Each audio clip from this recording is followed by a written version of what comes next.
Okay, here we go. Clerk will call the roll. Glenn Whitley, County Judge. Here. Roy Charles Brooks, Commissioner Precinct 1. Present. Devin Allen, Commissioner Precinct 2. Okay. On mute. Gary Pickus, Commissioner Precinct 3. Here. J.D. Johnson, Commissioner Precinct 4. Here. Constitutes a quorum. Thank you. Our invocation today will be delivered by our own Tom Spencer. After the invocation, please remain standing for the pledges. Thank you, Tom, for subbing in at the last minute. Always my pleasure. Glad to do that. Let us pray. On this day of decision-making, we pause to acknowledge that you are creator and ruler. We praise you because righteousness and justice are the foundation of your throne. We praise you because you're more powerful and more loving than we can imagine. We thank you for your word, and it's always true. We thank you for the hope you've given us and that the best is yet to come. We thank you for your guidance and instruction. We thank you for bringing us into the family business. We thank you for our families, our children, our grandchildren. Keep them safe. Help us walk with you along the paths of peace, knowing there will be difficulties along the way, but we can face them confidently in your strength. Help us to learn to thank you for each problem we encounter and watch how you transform trials into blessings. Help us to realize you don't call the equipped to do your work, you equip the called. Help us to see the need to take advantage of every day and enjoy the opportunity to serve our fellow man. We pray for protection for all those in harm's way. Guide our thoughts and decisions today, for it's in Jesus' holy name I pray. Amen. Amen. I pledge allegiance to the flag of the United States of America and to the republic for which it stands, one nation, under God, indivisible, with liberty and justice for all. Honor the Texas flag. I pledge allegiance to thee, Texas, one state, under God, one and indivisible. Thank you, Tom. Thank you, Tom.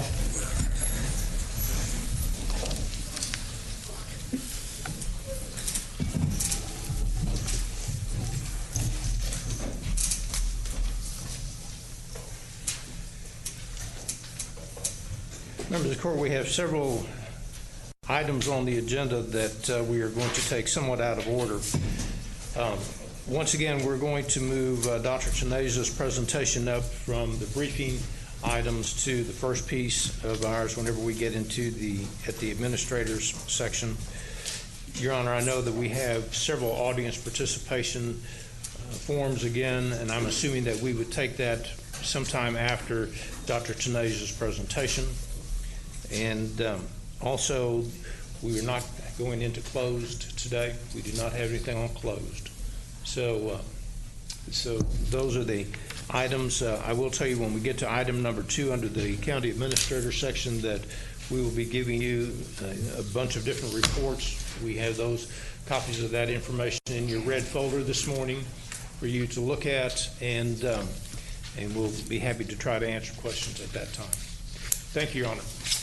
Thank you, Mr. Manius. Court members, you have before you the minutes of our regular meeting of July the 14th. Move approval. Second. We have a motion and a second. Any discussion? Please vote. Commissioner Allen? Yes. Commissioner Johnson? Yes. Motion passes unanimously. We have last week we did, I guess, our first actual presentation of a proclamation when we recognized and received and filed the beginning of our food bank food drive. And this week, I think we have an equally important resolution that I wanted to present. Lowell, come on down. And I'm going to read this into the record. And congratulatory resolution to Lowell Bussell, PE, professional engineer. Lowell received his bachelor's degree in civil engineering from Texas A&M University. Yeah, well, you know, it's just Inbred. There's any number of comments I could make about that, but we're just going to go ahead and continue on. And his master's degree in civil engineering from the University of Texas at Austin. Where's Shannon when I need her? And whereas upon receiving his professional engineer's license, Lowell worked for the Fort Worth District of the Texas Department of Transportation as Assistant Bridge Design Engineer, Central Design Engineer, District Director of Transportation Planning and Development, and whereas in 2014, Lowell became the Deputy District Engineer for the Fort Worth District, then District Engineer for the Fort Worth District in 2018, and whereas in his role as District Engineer, Lowell oversaw the planning, design, construction, operation, and maintenance of the state's transportation system for the 9 counties in the Fort Worth District, and whereas his most memorable engineering accomplishment during his tenure at TxDOT included reducing the number of deficit bridges in the district, the design of the Chisholm Trail Parkway, the design and construction of the DFW connector, and working to advance the Southeast Connector project. And whereas during his 32 years with TxDOT, Lowell enjoyed many opportunities to work together with local and regional partners to innovatively advance the mobility and transportation needs for our growing region. And whereas upon his retirement on August 31st, 2020, Lowell plans to travel with his wife, Melinda, and spend time with his grandchildren. Now therefore be it resolved that we, the Commissioners Court of Tarrant County, do hereby congratulate Lowell Bussell on the occasion of his retirement and thank him for his legacy of service to the state of Texas, and witness whereof we have here to set our hands and cause the seal of Tarrant County to be affixed this 21st day of July 2020. I'll move its approval. I'll second with a hearty here. And I will also second. Please vote. Commissioner Allen? Commissioner Johnson? Yes. Motion passes unanimously, and I have a certificate that I am going to move down. And Commissioner Fickus, I know that you have worked with him through the Regional Transportation Council, so I'm going to ask that you come down also. We're going to miss you. We have enjoyed very strong relationships with our district engineer in the Fort Worth District for several years now, and you have been just another example of how strongly that partnership has worked, and we cannot thank you enough for how closely you've worked with the local elected officials and the local entities during your time, your very long time with the Fort Worth District, especially since 2014 when you were deputy district engineer and 2018 when you moved over to that role. You did far better than the two that preceded you. And I hope they're watching. I hope they're watching so that they can hear me say that. Again, there's a resolution. And again, we'll get a picture here.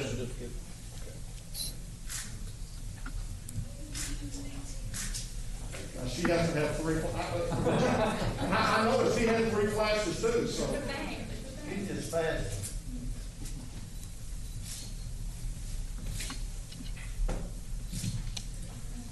Please make any comments you like to make. Appreciate it.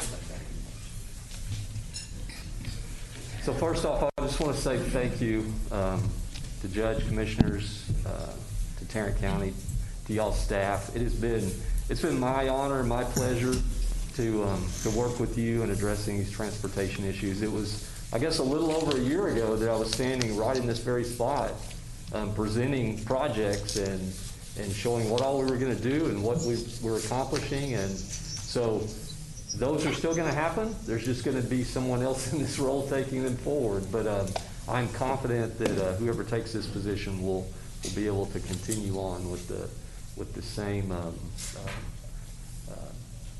excitement. We'll just say that, excitement with our project. So it's always a pleasure.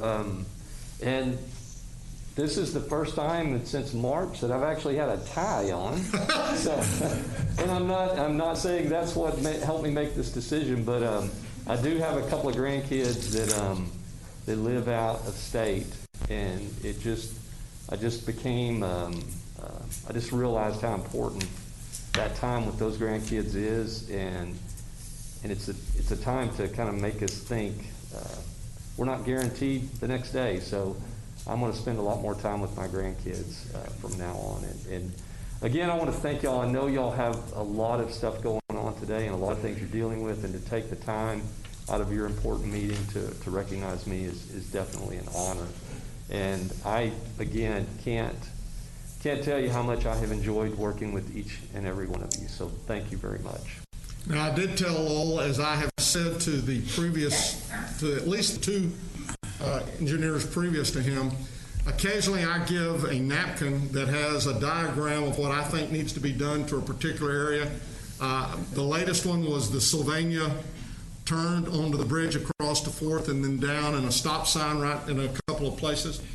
And he said a couple of times that all those needed to be done was stamped because they were so well drawn. But I have encouraged him that whoever replaces him, that he does need to remind that person that occasionally the judge may send something that way, and not just look at it as a napkin and throw it away, but maybe to at least. And we'll say, well, I think I've got your last diagram in my desk drawer. So I do, and I'll make sure I laminate it before I leave. That way it's preserved. Thank you very much. Congratulations. Thank y'all very much.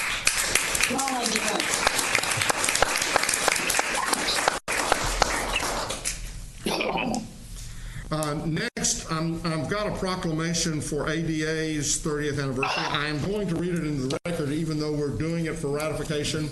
I know that they're not present here today, but they are watching, and so I do want to read this into the record.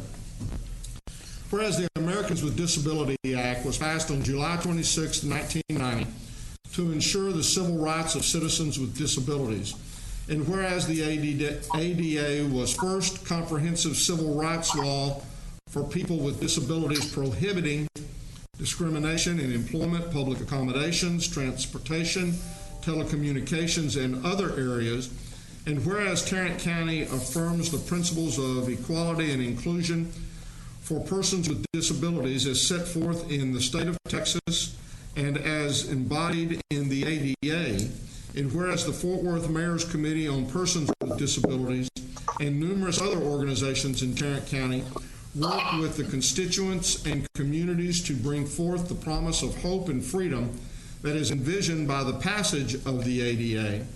And whereas July 26, 2020 celebrates the 30th anniversary of the Americans with Disabilities Act, and whereas Tarrant County embraces the diversity, culture, and contributions of its many residents with disabilities and remains committed to compliance with the ADA across the county, and whereas Tarrant County affirms its commitment to become the most inclusive and accessible county in the nation and a model for all others, now therefore be it resolved that we, the Commissioners Court of Tarrant County, do hereby proclaim July 26, 2020 as ADA 30th Anniversary Commemoration Day in Tarrant County.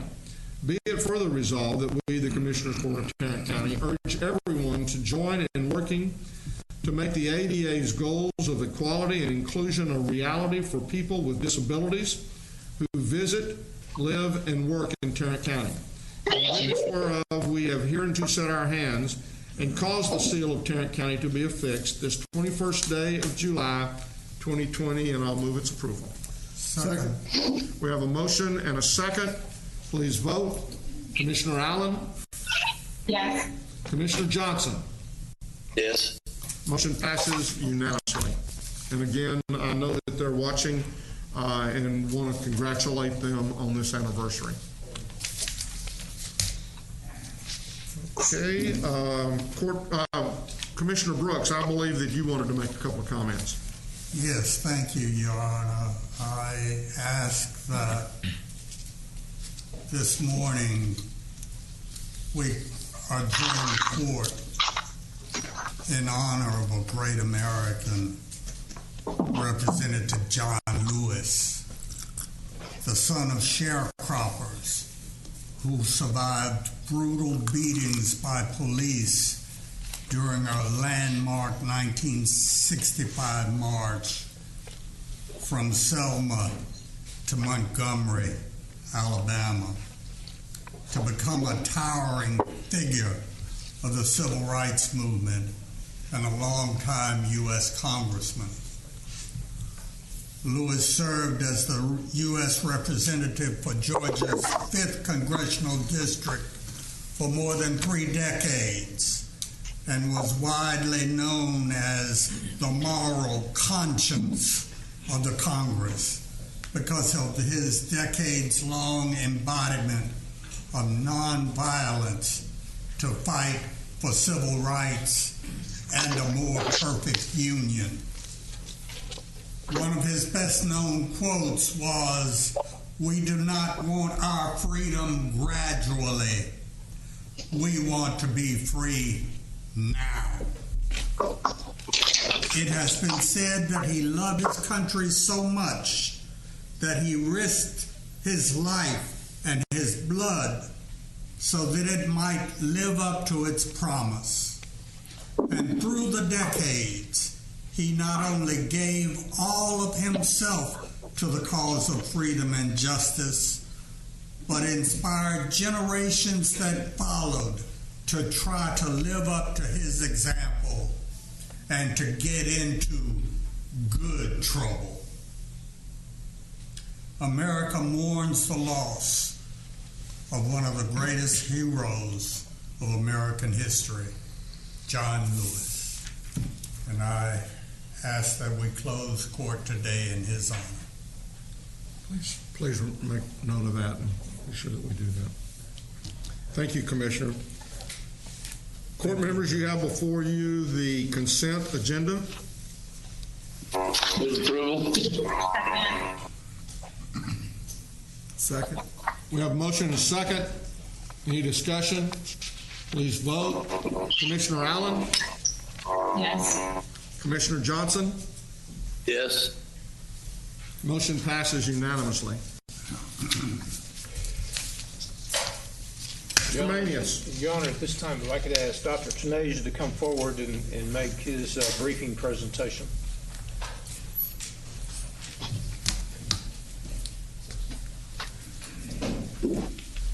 Good morning, Your Honor, and members of the court. We'll have our briefing on emerging health issues again, and this time around I'm going to switch it up for you with one slide on a familiar threat. West Nile virus has reemerged in our community. This is mosquito surveillance data. So far we don't have any reported human cases, but this is a harbinger of problems to come. As you can see on the chart, on the left chart, that's the percentage of mosquito pools that we're seeing that are testing positive for West Nile.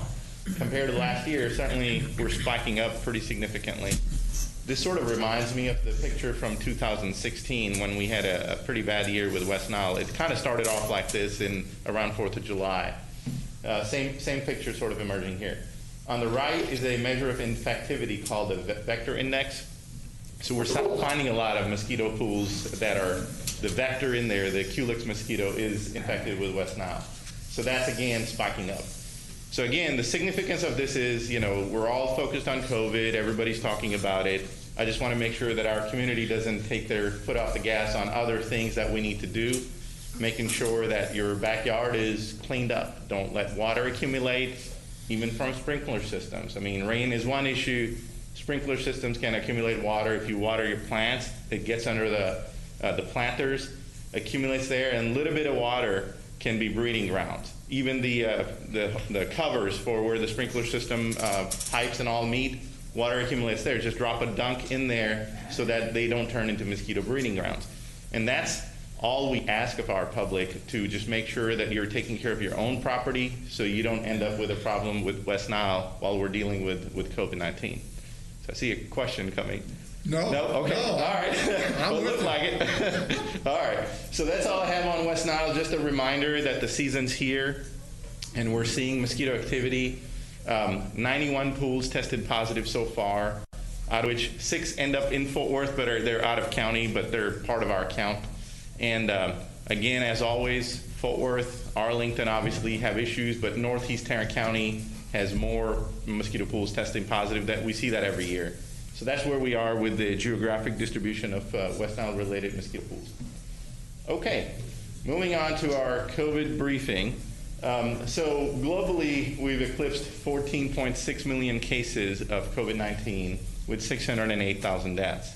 And again, the major countries that are experiencing a big outbreak is U.S., India, and Brazil and Russia. I mean, these are the main countries that are sort of contributing to this outbreak right now, with hundreds of thousands of cases coming in.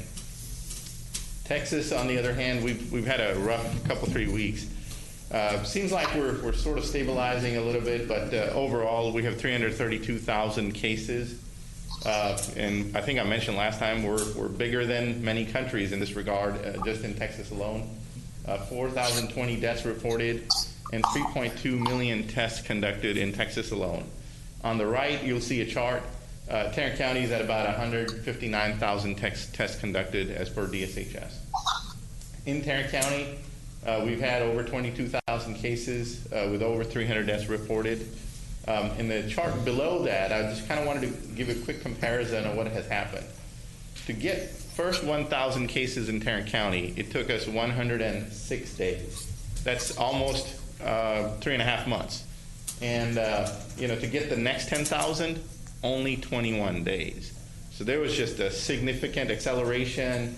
A lot of volume of cases came in a short amount of time.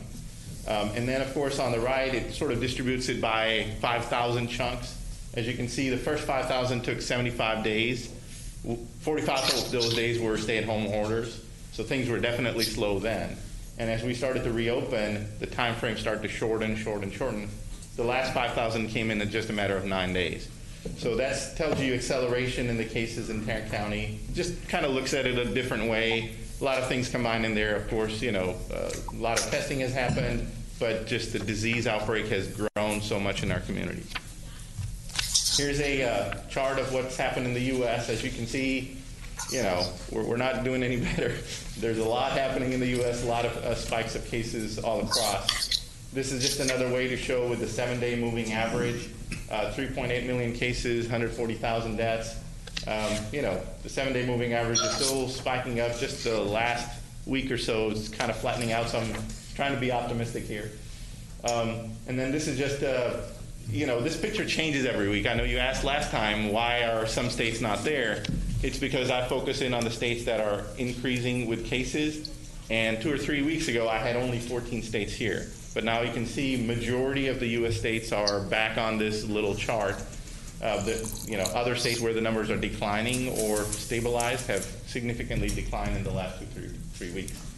Texas is sort of in the middle on the top row. I've got an arrow pointed there. It's kind of hard to see, but there's a major spike in cases that I sort of highlighted on that arrow.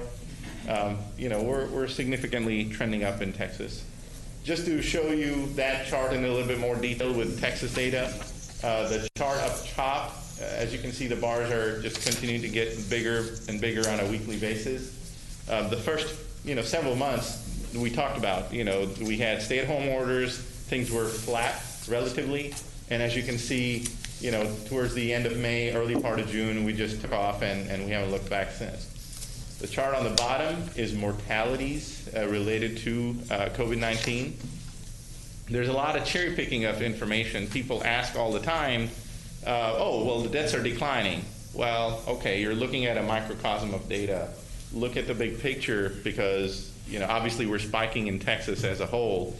We've had a particular day that had close to 170 deaths reported in Texas. That's a big day, as you can see on that bar.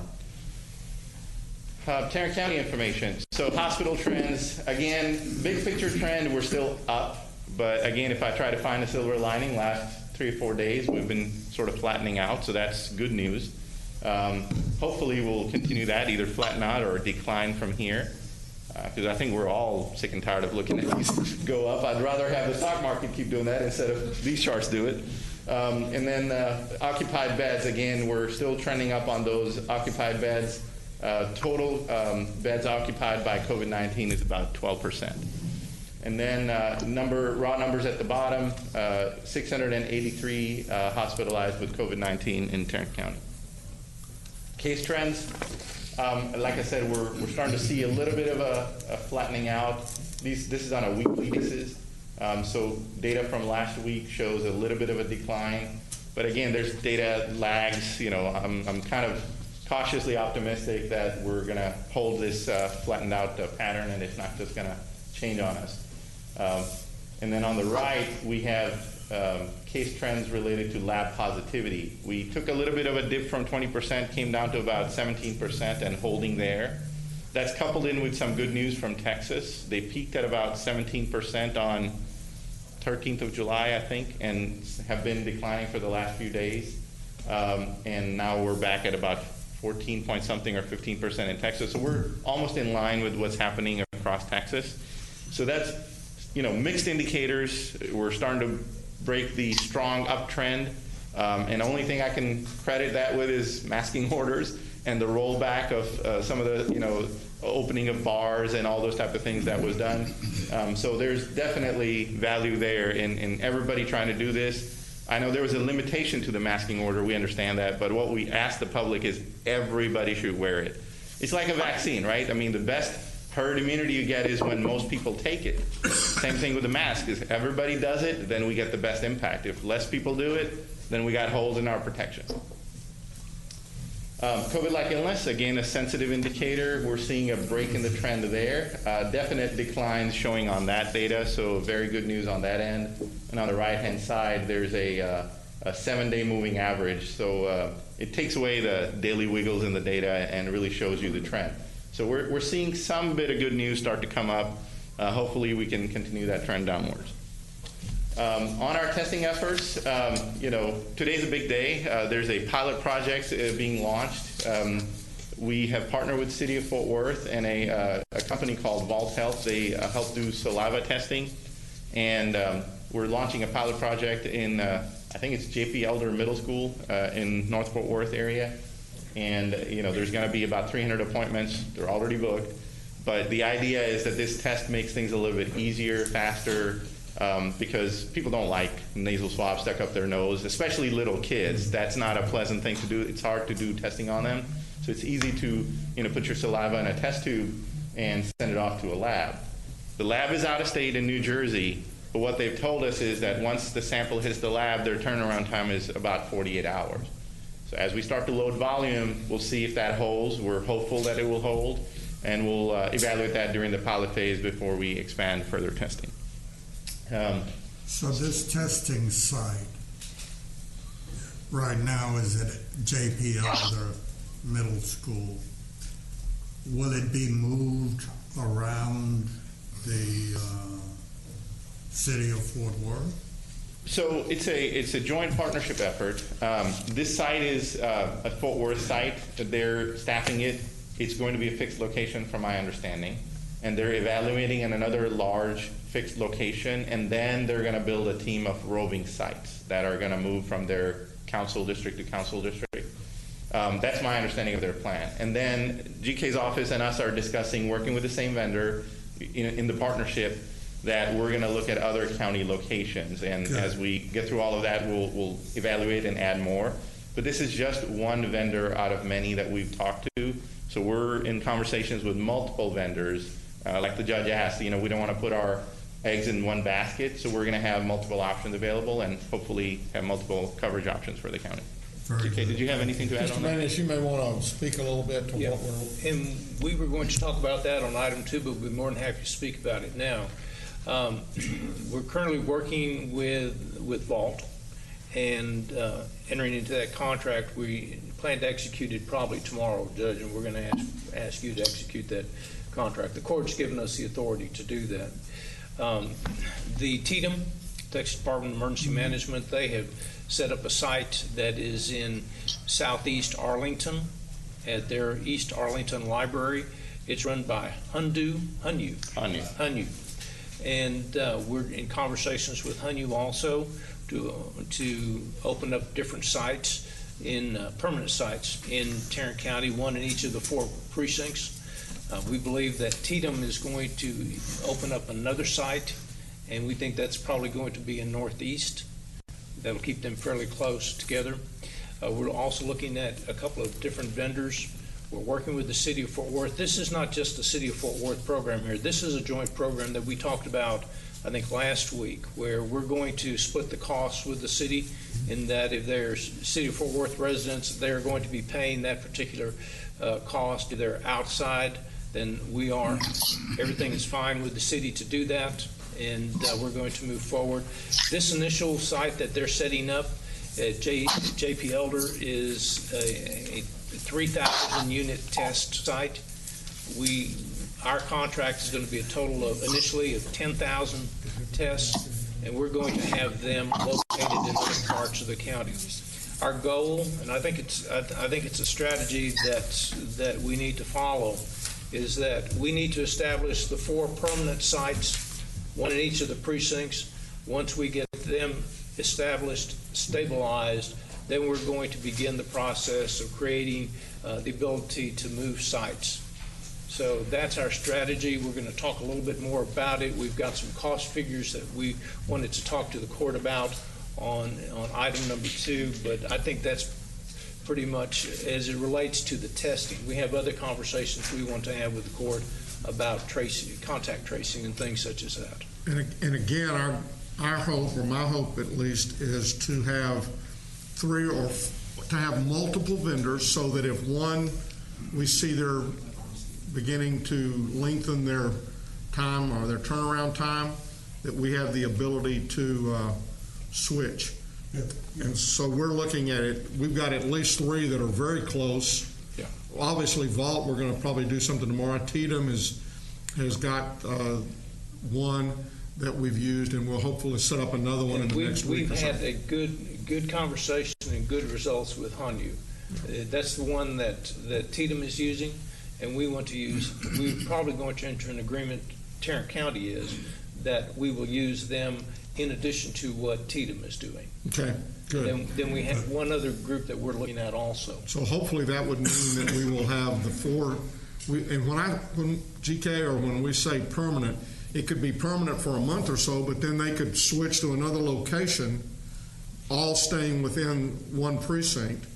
And then at the same time, when we get the roving sites set up, those roving sites may go to where we see a hot spot, and move around along that line. So I'm very encouraged, and I want to hear maybe a little bit more comment about the saliva, because that is a much easier test to administer, or a sample to retrieve, and probably wouldn't take as experienced of a healthcare person to take that test as would the nasal swab, as long as they're affecting it. And if that's the case, then I would want us to do as much with maybe the roving teams would be the saliva testing or something, because I think that's going to be the one that most people are going to be a whole lot more excited about having done. Yes, than the one that tickles the brain. And Judge, you're absolutely correct.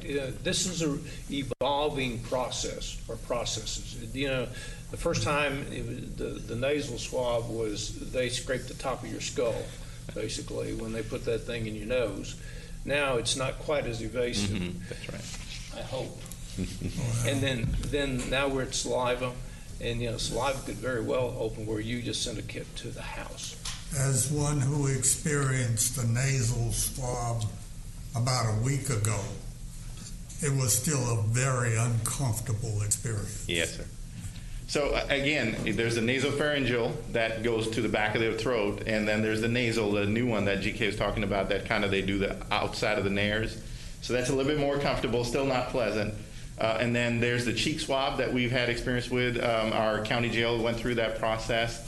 They had a vendor called Curative Inc. We've talked about that one. They do the cheek swab. They put the swab in your cheek and rub it. Well, I thought you were talking about the outside, and I was going to say, no, inside I never heard about this one. Inside the cheek. Buccal swab is the term. And then the saliva test is sort of another iteration of that. Now, anything that you do with the mouth, whether it's a cheek swab or a saliva test, the limitation is that you must not eat or drink or chew gum half hour before the test, because you don't want to dilute the virus and all the particles that we're looking for. So that's sort of a limitation that we educate the public and the test takers. They account for that time, just in case somebody says, oh, I just drank some water. Well, then wait half hours, sit in your car and here's your tube. So it takes a little bit of a learning. and to make sure we get the sample right. But overall, I think it's a better way to go. Things can be done much easier. Younger age group is our concern, right? That's where we're shifting the disease. We're seeing that on our data. We want to make sure we have comfortable testing available for the kids and younger age groups. So that's the benefit. Really quick, I wanted to show you on the right the spike in demand as we announced that this kind of testing is going to be available. I mean, we eclipsed close to 2,000 people coming to the website seeking testing appointments. Of course, we have other locations. Arlington's still a partner, the Tatum location, so that got booked out, and this location got booked out. So there's a lot of demand out there, certainly, for this kind of testing. And again, just a reminder, this is the chart for the Texas Medical Association and how they advise the public to gauge their own risk. It's a little busy on the slide, but it looks much better on the website. Again, it's a gradation. Things that you can do alone, things that you can do wearing a mask with socially distant are low risk. When you get into large group gatherings and you don't wear a mask, it becomes high risk. So that's kind of the concept, and it just has a lot of normal activities that we do as humans graded out on a risk scale. So it's a very useful tool to make a personal decision. And the messaging remains the same, that stay at home as much as you can, make a good personal decision. Is it absolutely urgent and important for me to go do something? If yes, make sure you're socially distanced from others and wear a mask. That's all we're asking. Thank you. I'll be happy to answer any questions. I just have a comment, and that is that last week when this court voted on a request from Public Health for additional resources, some things were said that might have left the public impression that this court was dissatisfied with the way our public health department is performing and with your leadership in particular. I want to say to anybody who may have that impression that there is no one on this court, I believe I can speak for this court, there is no one on this court who is dissatisfied with our public health department or with its leadership. We think we have the finest public health department in the nation. It's one of the only ones in the state of Texas that is accredited by the national accrediting agencies, and we're proud of that. And we're proud of the work that you and your staff do each and every day to keep us safe, to keep us informed, and to give us the information that we need to make good decisions about the public health of our citizens. So thank you for what you do, Vinny, and y'all keep it up. Thank you, Commissioner. And I'll just end with pointing out with the chart, some of the dissatisfaction just came with the work that was pending, but the volume speaks for itself. 109 days or something to do the first 10,000 cases and 21 days to do the other 10,000. Yeah, there's some work left, and we understand that, but thank you. We appreciate it. Any other questions for Vinny at this point in time? So, are you all able to hear me? Yes, we can hear you, Commissioner. Oh, perfect. Okay, great. Sorry, Vinny, I was trying to make the audio work before you stepped away, but if you could come back to the podium. I was having some sound issues. I want to make sure that I understood correctly what the thought process was for the Arlington site, and there was a discussion about evaluating the three or so different vendors, and the mention of, was it Hanyu? So are we to the point that we have a vendor decided for the Arlington site? Commissioner, I don't know that I am certain on a vendor particular on which one we'll take, but 3 vendors have visited that location. Hanyu is one of them, and then Vault, I believe, made a site visit yesterday also. And then I have another vendor making a visit with David McCurdy and his team today, I believe. So we'll kind of figure out a vendor who's willing to take that on and add the location. Okay, very good. Thank you for that clarification. And then also, I understand that the nasal swab test is not the most pleasant experience, but I do want to caution us from perhaps discouraging people from taking a test if that's the only test that's available. So I know obviously that we want to give people options, but that also speaks to our capacity. And if a particular vendor can only provide nasal swabs, we still want to make sure that people aren't hesitant to go get that if that's their only option. That is correct, and we're adding, that's why multiple vendors with different modalities, so to speak, because it is very important that we not only spread out among vendors, but also the type of lab testing that's available, because if you load on one type of modality or one particular lab, then you can see, I mean, the delays occur. So we're trying to not put all our eggs in one basket and hopefully give multiple choices to the public. Okay, very good. Thank you.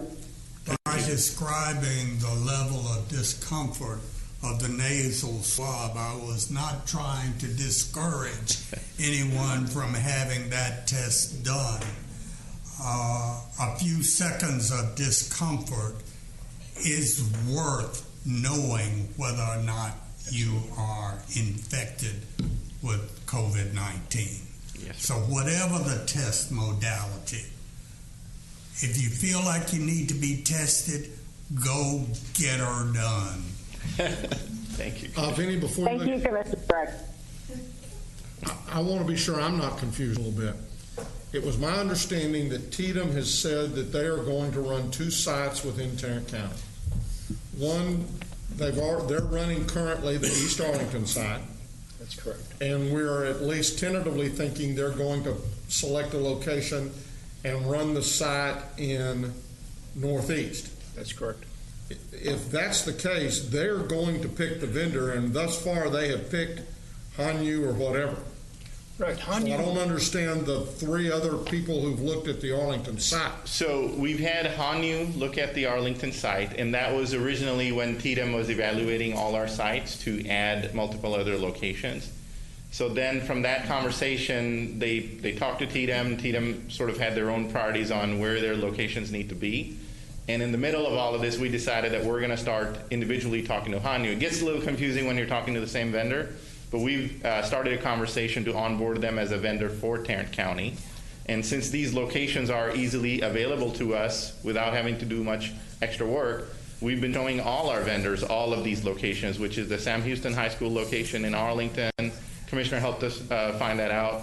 And the Northeast Annex, the Southwest Sub Courthouse, Northwest Sub Courthouse. So all our vendors that we're talking to, they're all being shown the same locations. In the end, we get to decide, okay, you go here, you go there. We just wanted to make sure they have a site visual so they can think in their head what kind of logistics is needed to run an operation at that location. So I want to be sure, I'm going to clarify. So when you say we get to decide, does Tatum decide where they're going to put theirs, or do we decide where Tatum is going to put So theirs? Tatum's going to probably come back with a recommendation. Here's where we want to add a location. You gave us 4 choices. Here's what we think is best for their volume and how they want to do it. And we can have that discussion, you know, with Tatum on if that's appropriate.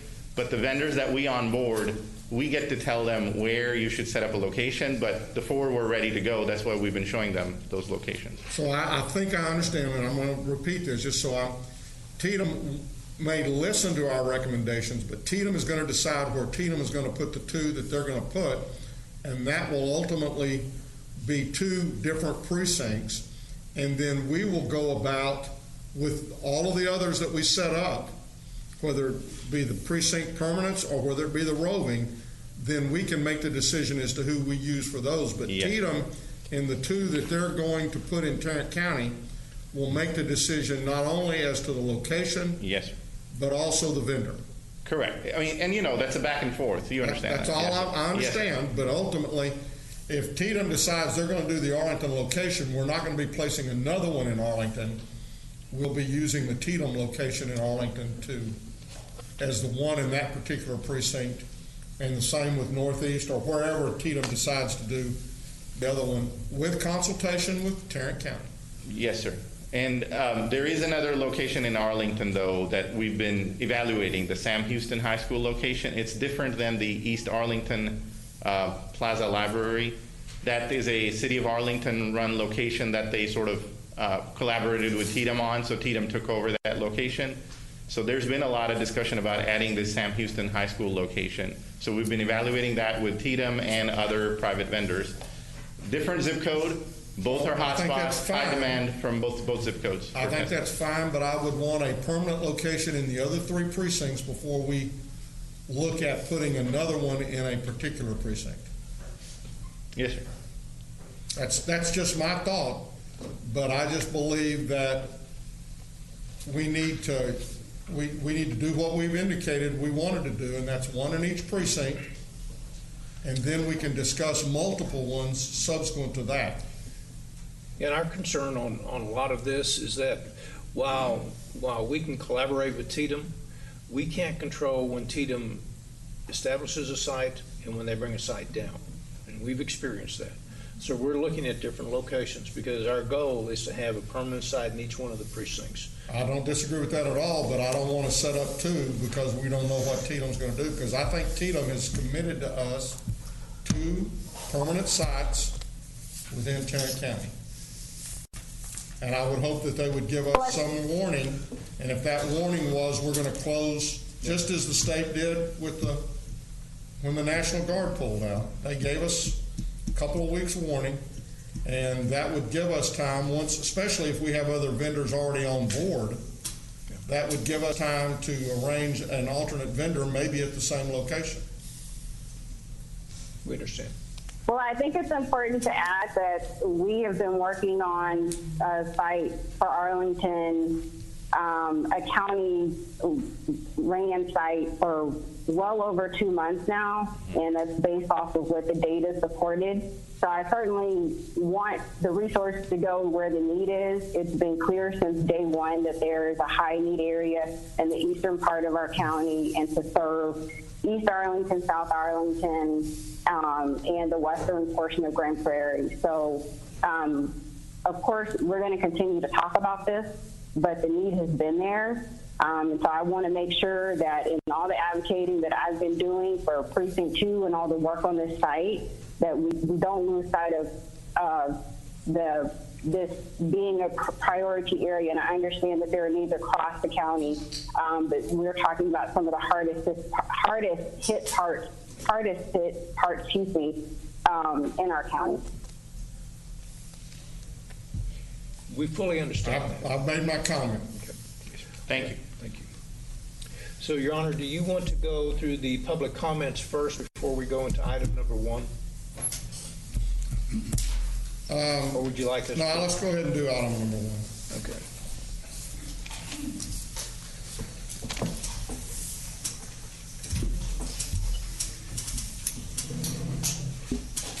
So, item number 1 is basically a discussion of executive orders and other orders as it relates to COVID-19. There's been a lot of movement at the state level as it relates to schools and the openings of our schools, both the public and the private schools, mainly the public schools, and with some direction from TEA. And we have been working with other counties, have been issuing different types of orders, not orders from the county judge or the commissioner's court, but also from the local health authorities as it relates to when we open public schools for in-class or on-location schooling versus social or telecommuting type or help me with the word. Remote education. Thank you. Over the last probably week or so, the school superintendents have been working with the 3 local health authorities that have jurisdiction within Tarrant County, Dr. Coquith, Dr. Simmons out of Arlington, Dr. Martin out of Burleson, and have worked on an order that is satisfactory to the local health authorities because they're the ones who are responsible for issuing this type of order. And I have Dr. Colquitt and Dr. Martin in the audience today. This morning, the three of those local health authorities have issued an order, and it's very comprehensive. It basically, for in-class, the majority for in-class education is going to be after September 27th. Remote education, and in some instances, in-person education is going to be allowed. I think the one thing that I want to point out before I ask Dr. Colquitt to simply come up and speak a little bit to the court about it is that this was not something that was done in an isolated fashion. The health authorities, our office was partially involved in it, worked with all of the superintendents in crafting this to make it something that would be acceptable, yet it would be based on the public health and safety of our children and our teachers, and the end result, working with our attorneys and the attorneys from the different entities that have health authorities and from the ISDs, that we have crafted, or an order has been crafted, has been executed this morning right before Commissioner's Court, and it takes effect as it relates to the initial opening of the schools, both the public schools and the private non-religious schools. And so with that, I would ask Dr. Colquitt if you'll come up, and ask that you also introduce Dr. Martin and speak a little bit toward this order.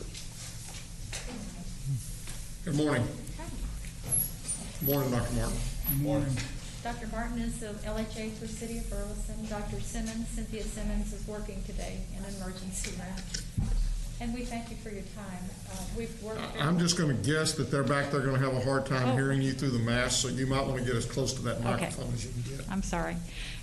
We've worked, the three local health authorities that work in Tarrant County have been partnering with our superintendents of all the ISDs that chose to participate, as well as with our legal representation and with your offices, to try to address the numbers and concerns that Vinny's presentation speaks to, which are the fact that we had our highest week ever 2 weeks ago for cases of COVID in Tarrant County. We had our second highest week last week, over 4,000 2 weeks ago, over 3,000 1 week ago, still tabulating numbers for the week of July 19th.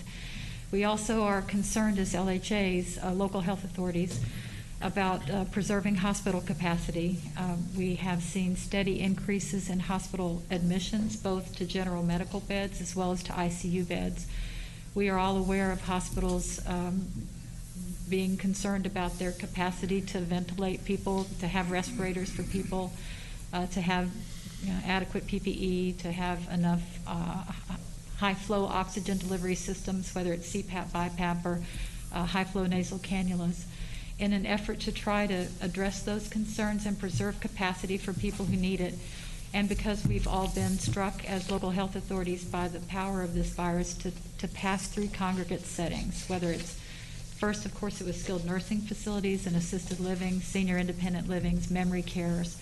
Now it's child care facilities, any kind of congregate setting, such as detention centers, correctional facilities, drug treatment centers, halfway houses, homeless shelters, group homes. We're seeing it in every congregate setting. We are terribly afraid that if we don't make some effort to delay the opening of schools, to let the numbers kind of flatten out a little bit, that we might jeopardize our capacity to care for people. So we wrote this order with help from all partners. We were on some very productive calls with superintendents and others at the table. And what we came up with was a delay in school opening until 9/28. That does not mean that on-campus activities can't take place. It means the general opening of schools will be delayed from whenever their original start date was until it's about 20 days after Labor Day. That gives us a whole incubation period with COVID plus about 6 more days to see the downstream effects of Labor Day, which we hope will be mitigated by the masking orders that are in place and by what we believe is people's heightened awareness and acceptance of social distancing. But included in the order are parameters for teachers to prepare remote and virtual classroom experiences from inside the school, We realize that there are students who don't have internet connectivity. Those students can continue to be taught face-to-face in schools.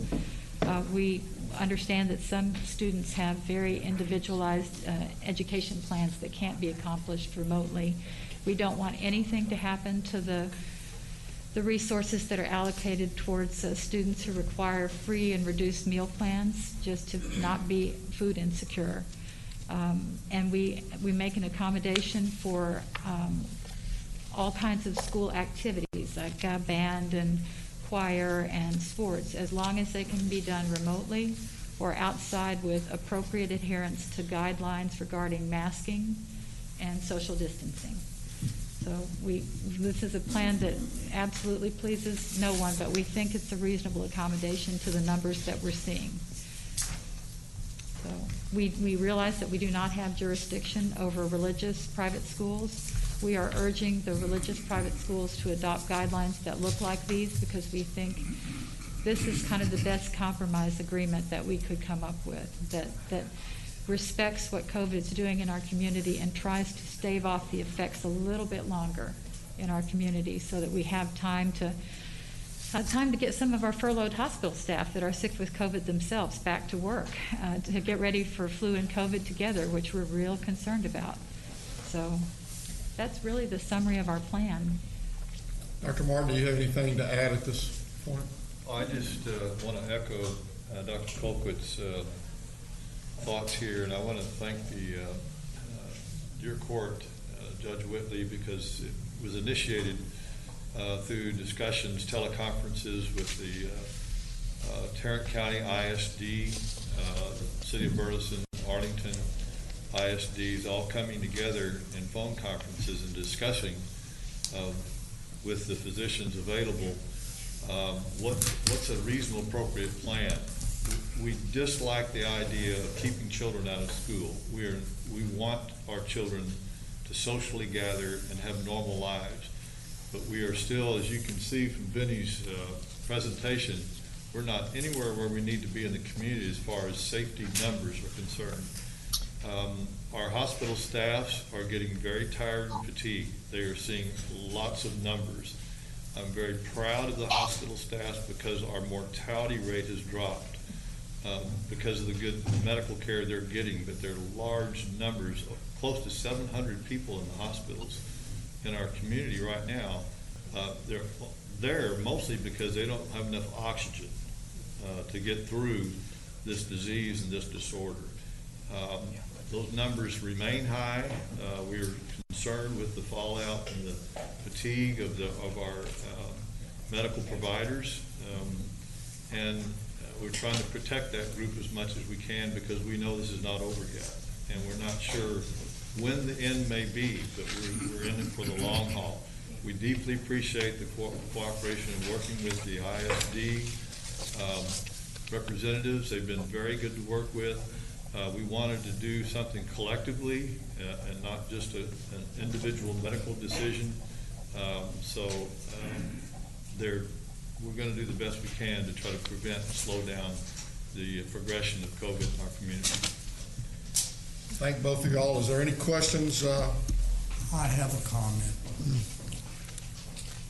I do have a question. I am fully on board with trying to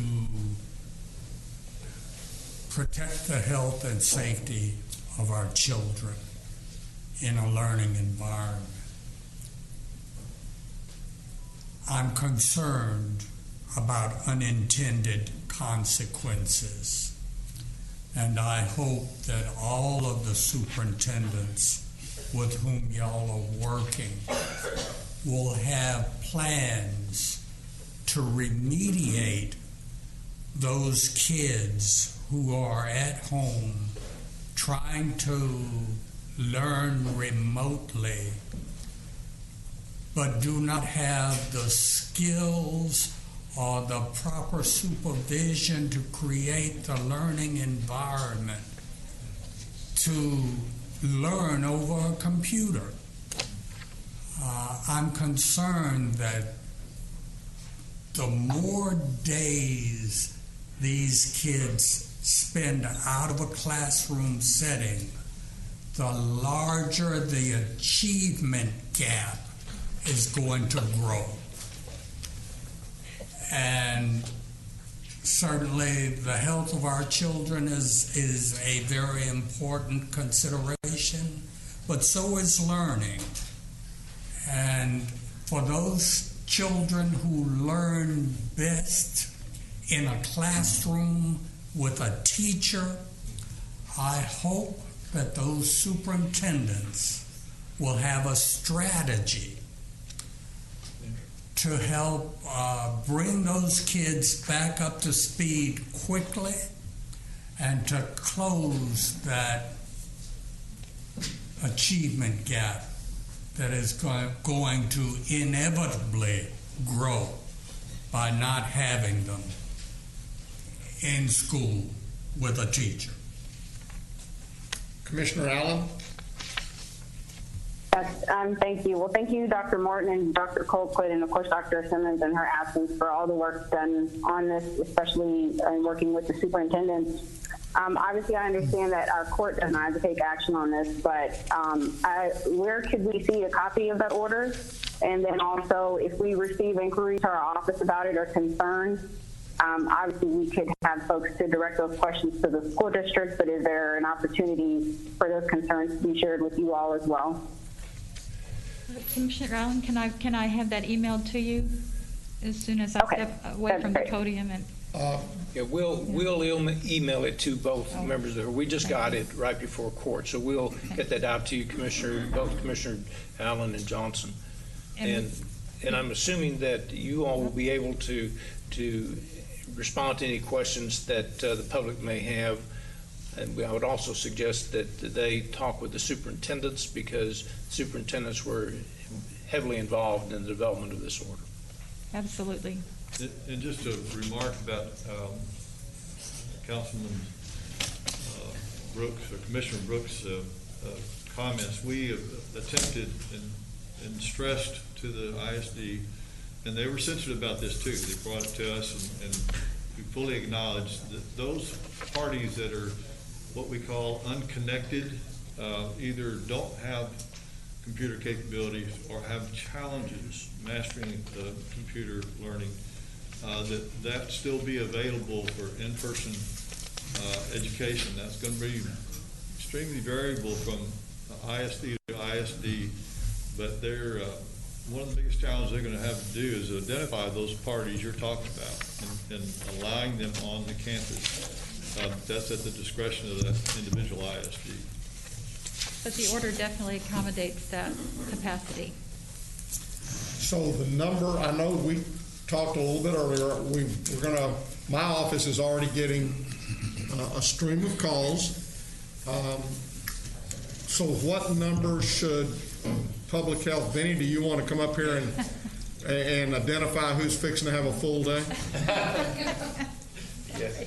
So going back to Commissioner Allen's question and to your question, so the strategy here is certainly we have the electronic version available for distribution. Our PIOs are working on a little bit of a draft press release right now to sort of talk about the highlights, but on our website we'll make sure that the order is posted electronically, just like with every other document related to COVID. So we'll have that there today. And then all school-related questions on how schools are planning to execute in the light of this order are going to be directed to their independent ISD, right? So that's where the questions are going to get answered. Any health-related questions or the scientific reasons why this order was put out, Public Health will be happy to answer. The hotline number is 817-248-6299. But I want to make sure health-related questions only, because we can't answer for the schools on how they're going to execute their plans in light of this order. And repeat that number one more time. 817-248-6299.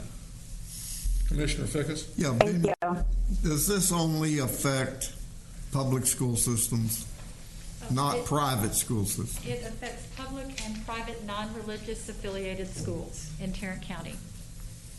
We don't have any jurisdiction over religious affiliated schools, but it affects public. So and charter schools and they don't have a but it does not affect religious-based or faith-based But we would certainly urge them to consider following the same guidance that is out there for the ISDs and for the non-religious private schools. Okay. Because we can anticipate that congregate setting looking a lot like our child care facilities look now. There's a great deal of COVID-19 rifling This through is them. in sync with the ruling the Attorney General made Right. last week, Friday. Correct. So, And we've had a lot of help from the district attorney Right. and City of Burleson attorneys and City of Arlington attorneys in just understanding the ramifications of that release on what we can do as health authorities. Doctors Colquitt and Martin, is it fair to say that the genesis of this order was from the school districts themselves and not from the public health department? I don't think so. I really think it was us. We of course, we've been in this situation before. We were in this situation in March, worried about bringing children back to school after spring break. I go back to H1N1 when there was tremendous concern over the possible impact of H1N1 on schools staying open. But this is the moment in time like nothing I've ever seen, and I'm ancient. So I feel that we all feel collectively that we have to do something because we've never been in a moment like this. This is a 100-year plague, and we really have to do something to kind of slow it down. This didn't come from the ISDs, but we were very happy to be in discussion with them, and we very much appreciated their careful conversations with us about the ways they thought the order, fell short or overreached, and we tried to, make accommodations for their comments. But we also realized that there was no way that an order like this could possibly make any one person happy, and that was unfortunately true. But we've been buoyed by the support that we've gotten for this order, and we hope it continues. Commissioner Brooks, the Texas Education Agency encouraged the ISDs to work with the local public health authorities in the area to come up with a plan, and that's what we've done, and that was at the encouragement of the TEA. I think it's a great idea, and I'm glad we can come together to try. Is it a perfect plan? There is no perfect plan, but this is the best we can do from now to try to protect our citizens. was there a consensus of the ISDs to move forward with this plan on these dates? We reviewed our plan with them. We talked to them before we wrote our plan. This is something that the LHAs have to sign and do. So we didn't need particular approval to any element of this plan from an ISD, but we had, in general, not 100%, but fairly significant agreement from most of the ISDs that we were on the right track. There were details that each ISD felt differently about it. They're all very unique, and one of the things that the plan allows for is the reopening strategies for each of the ISDs to look different, because they will be different. They'll have to be, and we intend to review all of those. But yes, there was a general consensus of the ISDs that they supported this plan. Okay. All right. Thank you. Thank you. Thank you all very much for your hard work on this. Again, as was kind of alluded to at the very end, last week when the TEA came out with their responsibilities, what they basically said and what the governor included was, in this particular instance, in order for schools to continue to receive funding with the students not coming into the classroom, it took an order from the public health authorities. In most instances, that's where they had, the governor would say, go to the county. But in this particular instance, they went to the science. They went to the public health authorities and said that they must be the ones to issue an order in order for the school districts to be able to delay their openings past the August 17th date. And still get paid. And still get paid. And so while Dr. Colquitt is right in that the responsibility was to the three authorities that we have within Tarrant County, there was certainly the wishes of the ISDs to be sure that we had something that they could operate from as quickly as possible. And that's where, again, I want to applaud the three of you and the ISDs for coming together. And I know you've talked many times, but I just appreciate the way you listened as well as exercised your professional judgment in the ultimate order. We thank you. So thank y'all very much. For your time. Good luck the next couple of days. So, Your Honor, do you want to go to the audience participation forms now? Yes. So if you would, sir, if you would identify maybe 2 or 3 in a row, that way we can make sure they can be in the courtroom if they're not currently in the courtroom. And I will, go ahead.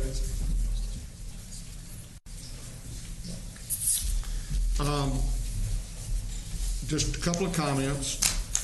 What the policy that we're having, none of the there may be 1 or 2 of the folks who wish to speak in the courtroom itself right now, but we've made the following. First off, in order to come into the building without a mask, you basically had to have something from a physician indicating that you had some health issue or mental issue that precluded you from wearing the mask. And once you had that, you were, we also, in order to come into the courtroom to make a comment, if you had that, then we asked you to sit in 504C, social distance, because you're not wearing a mask. But in order to come into even there or here, we additionally required the temperature as well as the questions to make sure that you were not exhibiting any symptoms or that had not recently been. And so we've had a number of folks who we've got, I guess, looks like 6 comments today. But again, you have to do both of those in order to be able to come in and make any comments. Our first comment is by, I think this is Gonzalez. I can't necessarily read the first name, so if that's correct, then I would ask you to begin to come in, followed by Rebecca Rogers, and then we'll go from there. Mr. Manius, if you would have someone keep record. Again, 3 minutes would be the comment time, and we'll wait just a minute to ask for Ms. Gonzalez to come into the room, or Mr.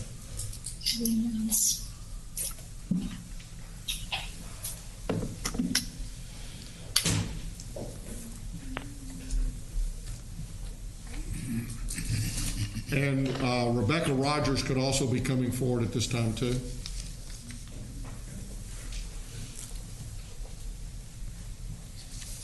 Maybe they have. We've sent someone to the other room. Okay. And after Rebecca Rogers will be Janet Jackson. Looks like. Okay.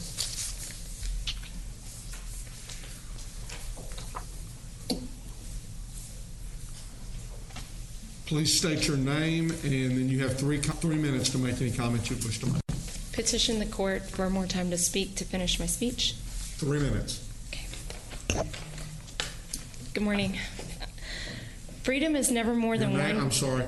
I need you to repeat your name, please. Andy Gonzalez. Okay, thank you, Andy. Freedom is never more than one generation away from extinction. We didn't pass it to our children in the bloodstream. It must be fought for, protected, and handed down for them to do the same.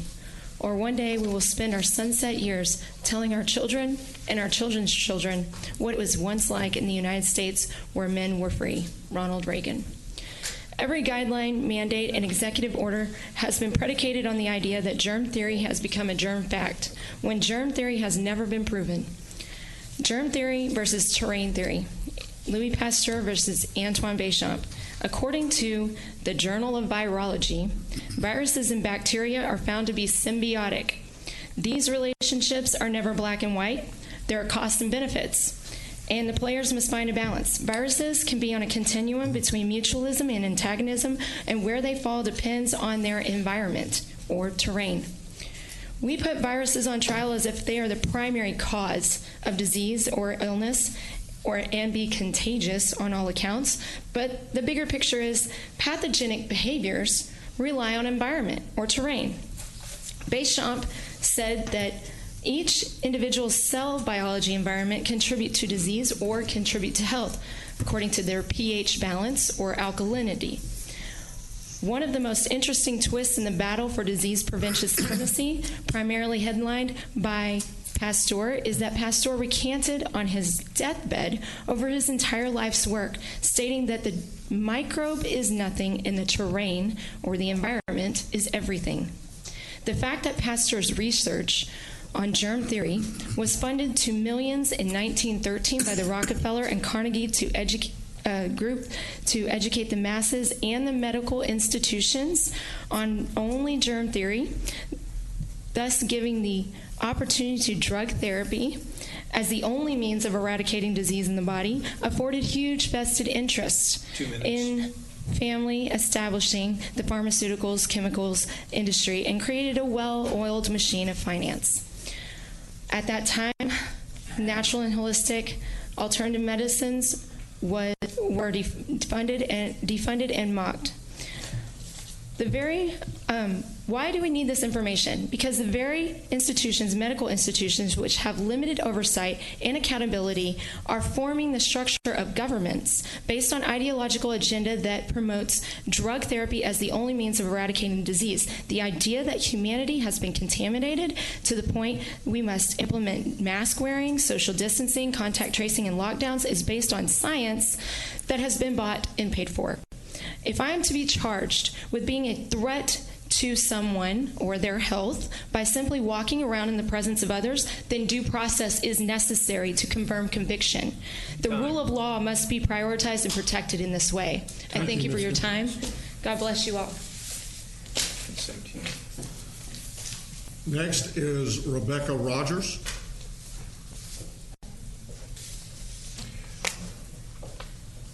Your Honor, Ms. Jackson had to step down and for the parking meter, so if you can give us another name, we can line someone up also. Please repeat your name, and you have 3 minutes. My name is Rebecca Rogers. Once again, I'm here today in opposition of the continued mandates being issued on the citizens of Tarrant County and over the state of Texas. Since March, our officials have used pseudoscience to create mandates that have violated our basic fundamental human rights to life, liberty, and the pursuit of happiness. Not only has our state and local governments created mandates to take away people's rights to work at full capacity, with many losing their livelihoods, but they have also restricted families from seeing their loved ones in assisted livings and nursing homes. It has been 118 days since I have seen my grandparents. Officials feel the need to violate our 4th and 9th Amendment rights with large-scale contact tracing. And students are now being kept from attending schools in person. There has also been mask mandates created for those that are healthy, with mounting evidence showing that it hinders our health more than it helps it. It should be an individual choice. I'm sure that many have not taken the time to look at peer-reviewed studies, but have only listened to public health officials that have been wrong more times than they have been right. I'm going to provide you with a few resources. One of the articles written earlier this month was by Ron Paul Institute that highlights why we are seeing these so-called COVID strikes, and a document provides websites to multiple studies that show how ineffective masks are in containing the viruses. I strongly encourage you to take the time to read the articles and dig into some of these peer-reviewed studies. I hope these studies will help you to rethink the mandates and cause you to pause before you continue to make one-size-fits-all decisions that have deep implications on our society as a whole. Unfortunately, COVID is here, and it isn't going anywhere. However, our constitutional rights still remain, and our society needs to get back to normal and learn to live with the virus, just as we have learned to live with many other viruses and diseases before COVID. 2 minutes. I will leave you with this. The also true words from Jennifer Fleck, a state representative candidate that I heard speak at an Austin rally. I drove down to attend. All free governments are founded on the people's authority and instituted for the people's benefit.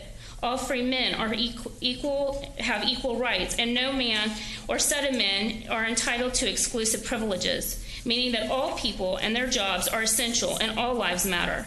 No citizens of the state shall be deprived of life, liberty, properties, or immunities, meaning all Texas should be open for business without restrictions. So please stop making these mandates based on false narratives. Thank you for your time and have a blessed day. I will say one other thing. I've watched these meetings go on for several weeks now, and one thing that I've seen consistent is that the officials that you have come in and speak are one-sided. I haven't seen anybody come in or any other officials come in and speak on both sides of an issue. I've only seen one. I really would like to see a diversity in arguments coming from both sides. Thank you for your time. Thank you, Ms. Rogers. Next, we will have, I believe it's Lanley or Lano Martin.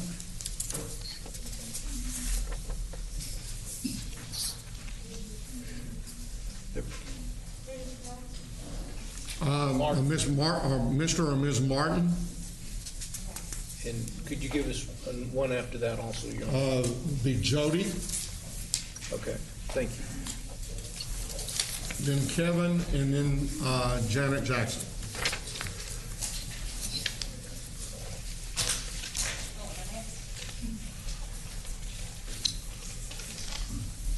Good morning. Please say your name, and you have 3 minutes.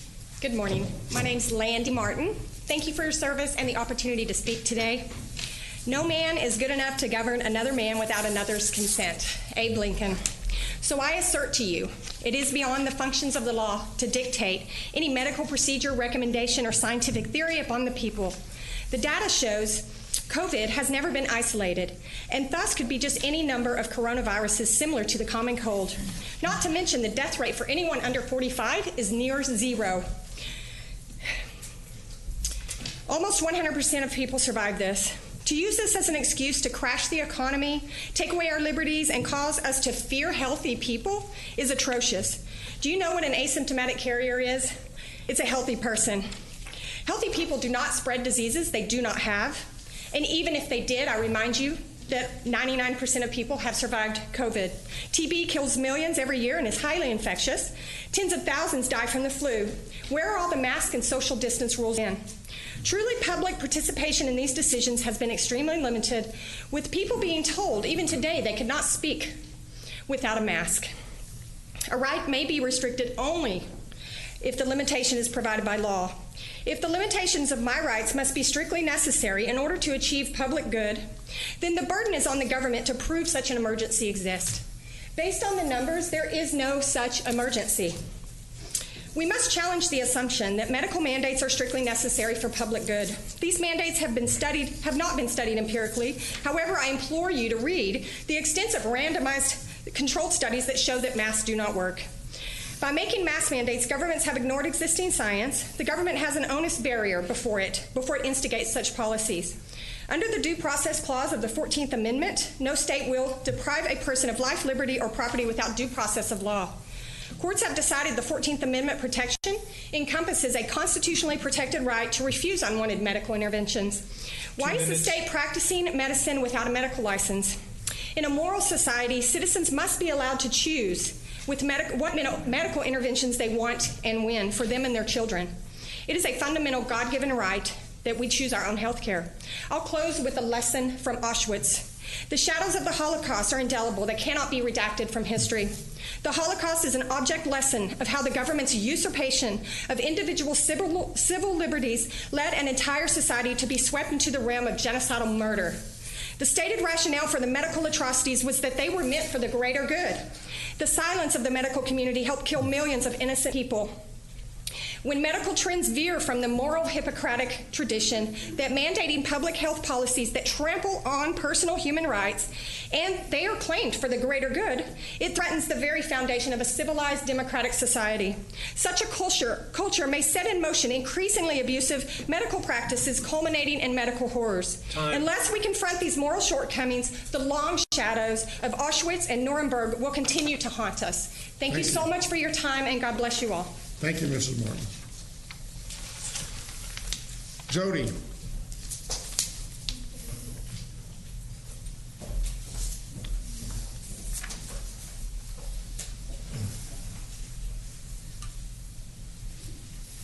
I'm going to first hand these to GK. Yes. It's a Freedom of Information Act for everyone, including Benny. Okay? Because I don't have time to come back here. The Texas law has long agreed the inherent right of Texas to govern themselves depends on their ability to observe how public officials are conducting the people's business. That is why the Texas Open Meetings Act was enacted, to ensure that Texas government is transparent, open, and accountable to all Texans. In no place in this Texas Open Meeting Act does it read that only Texans that wear a mask or that bring medical documentation to support not being able to wear a mask, or anyone that refuses to wear one because it is an unlawful order, be allowed to attend. Making us be in a back room where it is very difficult to hear or see what is taking place in its entirety sure doesn't seem very transparent to me. I have difficulty hearing. It's very difficult back there, so we don't get to hear anything. So I apologize if I'm repeating stuff, but I do agree with everyone that's gone before me. During the meeting last week, you asked the Department of Public Health Director to meet you after the public meeting to discuss his adamant delusion that children will be safer at home doing online schooling only. As far as I know, this request by you is basically an ex parte hearing and not very transparent. Benny also stated, anything you can give me would be appreciated. To me, that seems to resemble a bribe. I also want to say that I want to ask, why do you condone and support the masking of the public, which can cause psychological and physical trauma these masks create? It may be time for you to visit with virologists or other doctors other than those that profit from this so-called disaster in this state and have legal or lawful emoluments to profit from this. I'd like to know also if all of you are on your oath today. That would be really nice to know. You probably won't answer that because you probably aren't. I also want to explain contracts to you. I don't recall ever entering any contract with any of you, especially Judge Whitley, where I said it's okay for you to violate me with a mask. It's okay for me to feel like I've been raped again. It's okay to make me feel like I've been held down again and suffocated.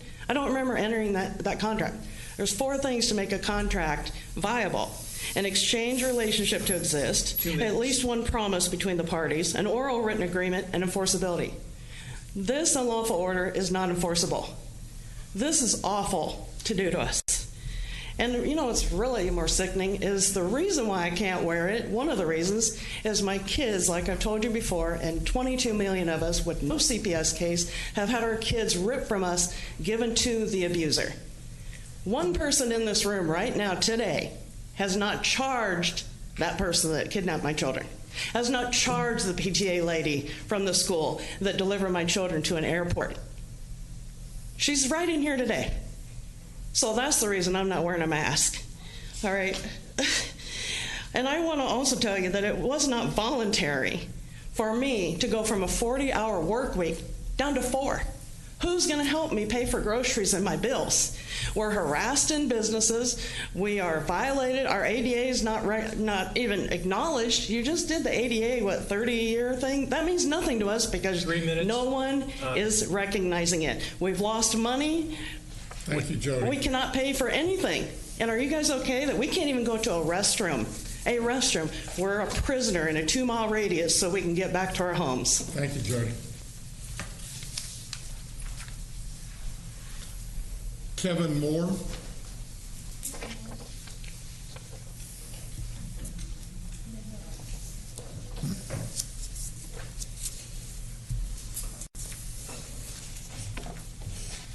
Please repeat your name, and you have 3 minutes for comments.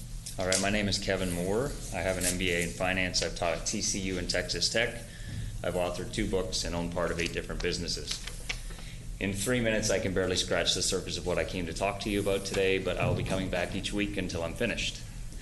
My time and my money away from my business are a small price to pay to defend God-given freedoms and educate people on what's really going on. As of 7/18, most recent data, COVID ranks 7th among leading causes of death in America at just 6.9%, even with the artificially inflated numbers. There have been just 4,000 COVID deaths in Texas, which is less than 40% of the flu in 2018 and in 2019.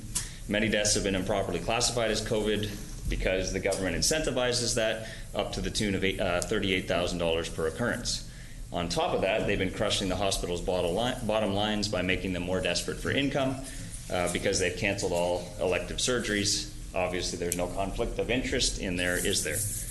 I'd like to show a chart. This chart here shows flu versus COVID deaths. You can see the blue and the red basically mirror. Obviously spiked in April and May. This black line represents when Governor Abbott instituted a mask mandate right at the tail end, typical of how government responds to things. This here shows the deaths across the country, weekly data of all normal deaths, and this is COVID, this kind of flat line along the bottom. So we've seen this recent increase in cases in the last little bit, and we say that there's a surge of COVID. In reality, it's a 4 to 6 month backlog of people who've been waiting to be tested. 2.9 million people have been tested in the state of Texas, resulting in a 0.14% death rate and a 0.014% of the population death rate.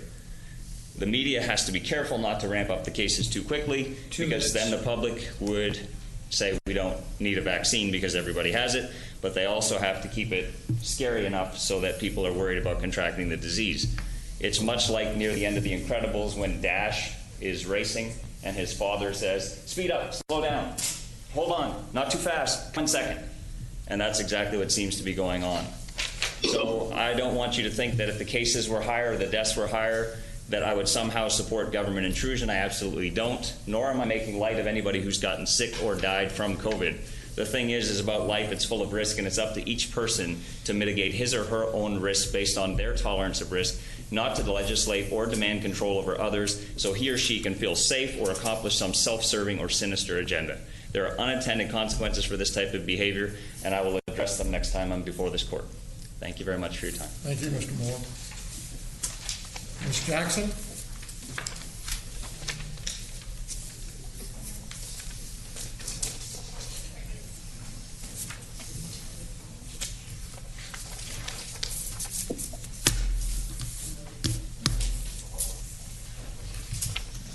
Please state your name in 3 minutes.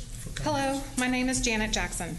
I'm here to protect our freedoms and our Constitution and our rights, and which we have elected you to also do. We did not elect you to protect our health. We have the amendments of the Constitution to protect our freedoms and protect our rights through your oath, if you will only choose to uphold it and defend the Constitution which you took an oath to uphold from enemies, foreign and domestic. But instead, you're choosing to infringe on those rights. Now, since you're unwilling to tell the public what is really going on, I'm going to do it for you.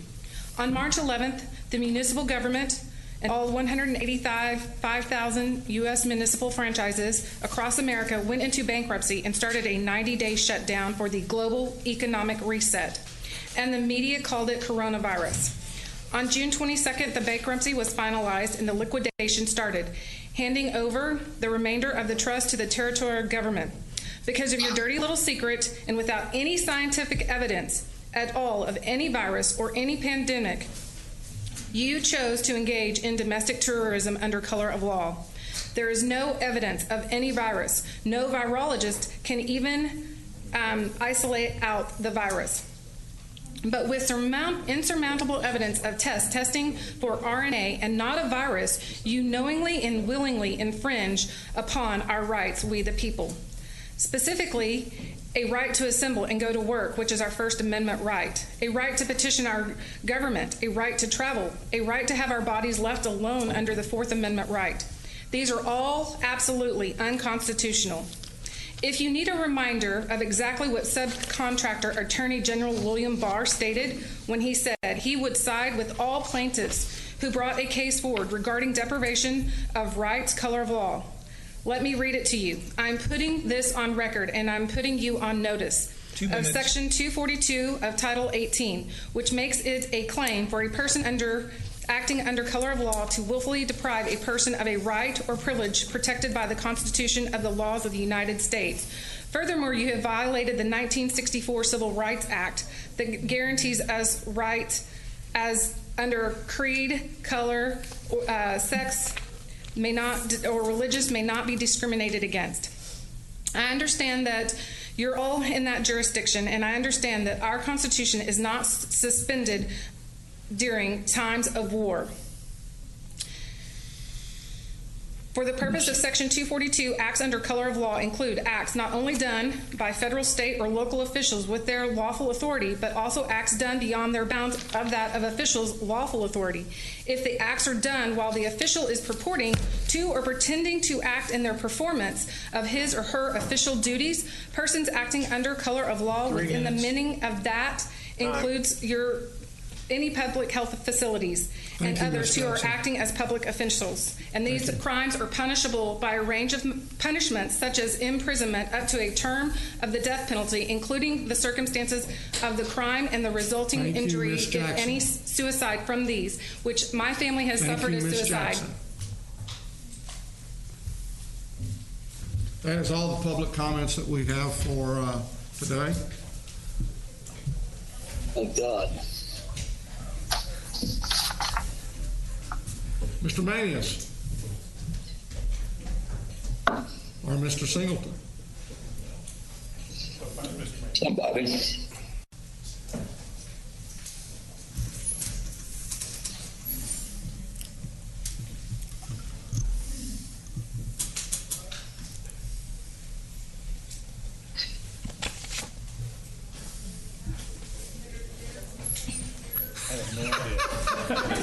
Well, I have a pretty good. I tell you what. Why don't we take a short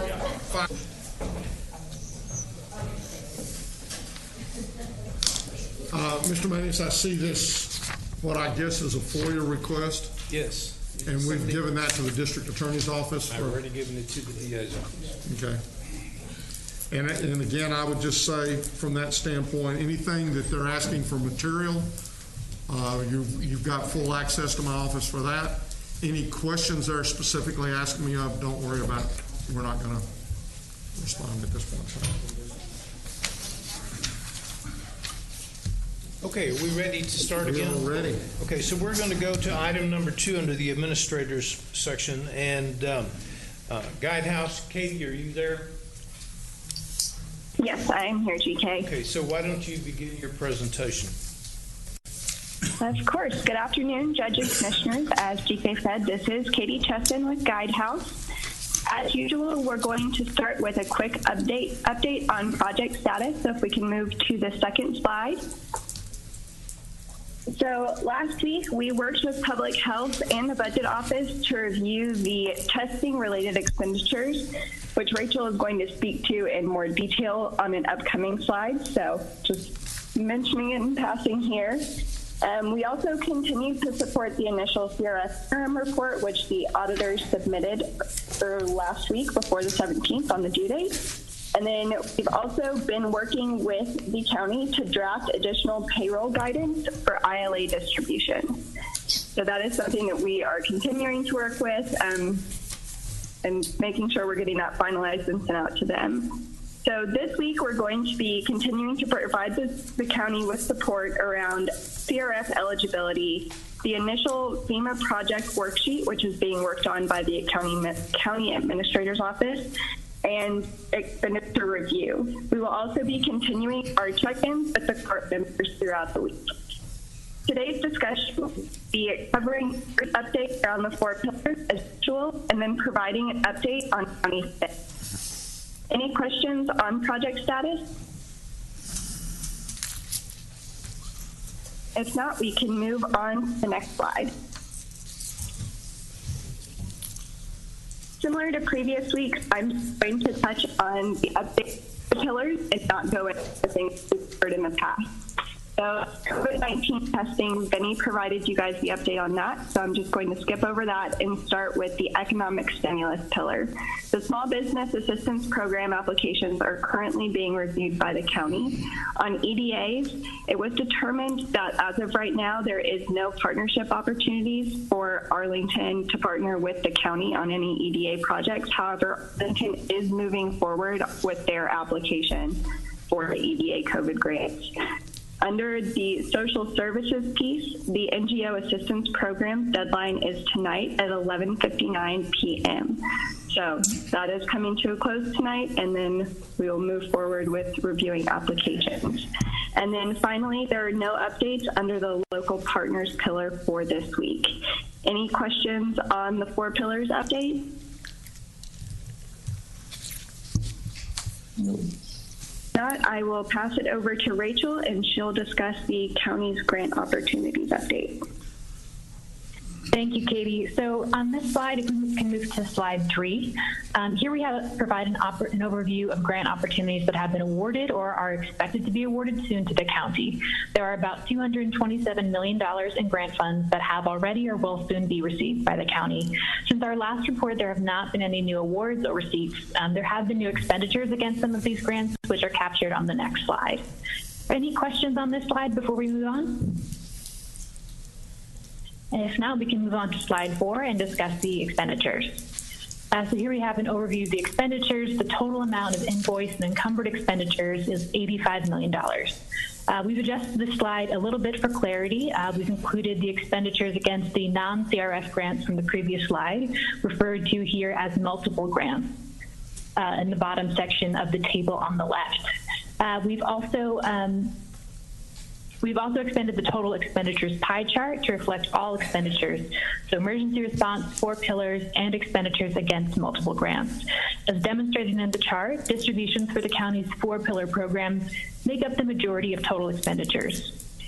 We've also updated the testing pillar slide with some new expenditures, and note that at this time we've included expenses related to testing, mitigation, prevention, and contact tracing, including costs related to facilities for these activities.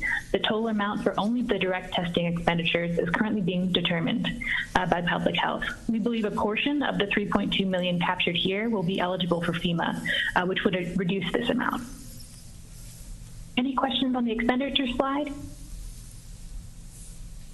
Rachel, could you repeat the part about testing, mitigation, and something else? I don't think I understood that explanation.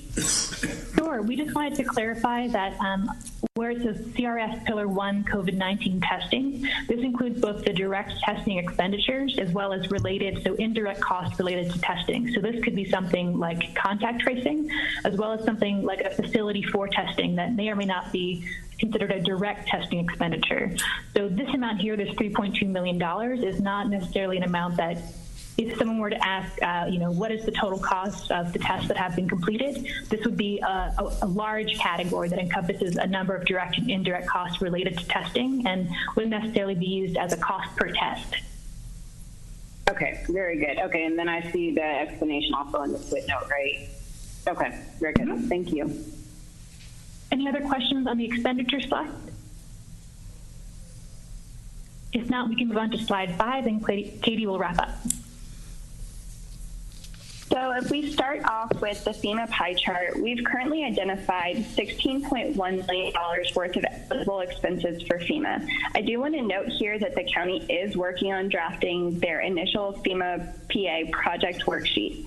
As of yesterday, the amount to be included on the initial PW was roughly $4 million. Once this project worksheet is finalized and submitted, we'll revise this chart to reflect the amount that was submitted on the PW. But I wanted to call your attention to that things are on the FEMA front, and we will be submitting for reimbursement from FEMA for the initial PW in the near future. So if we move over to the CRF chart, the county has expended $62.4 million, primarily related to the ILA distributions. We have also identified $4.3 million of additional eligible expenses that aren't eligible under FEMA PA or the multiple grants.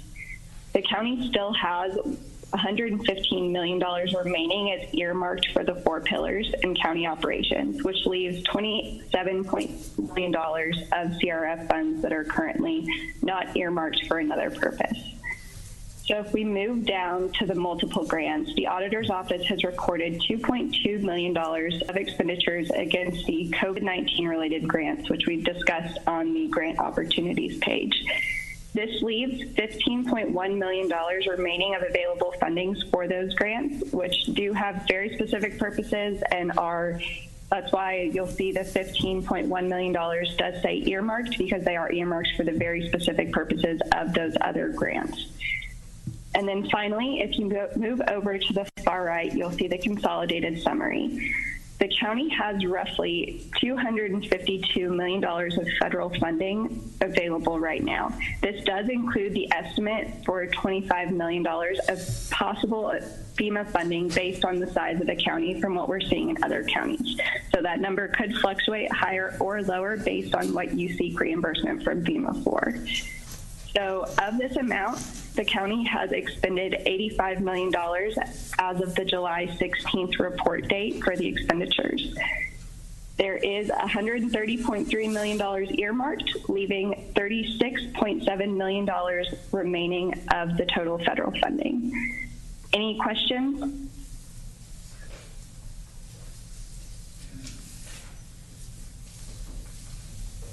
Questions? I guess then we're going to talk about the report that we filed.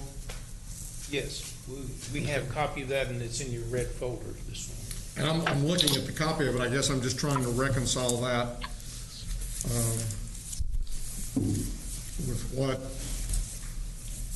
we're seeing here. And I realize that this is as of July the 16th. Let me stop you and see if I can clarify this, because that report is only the money that we've actually distributed.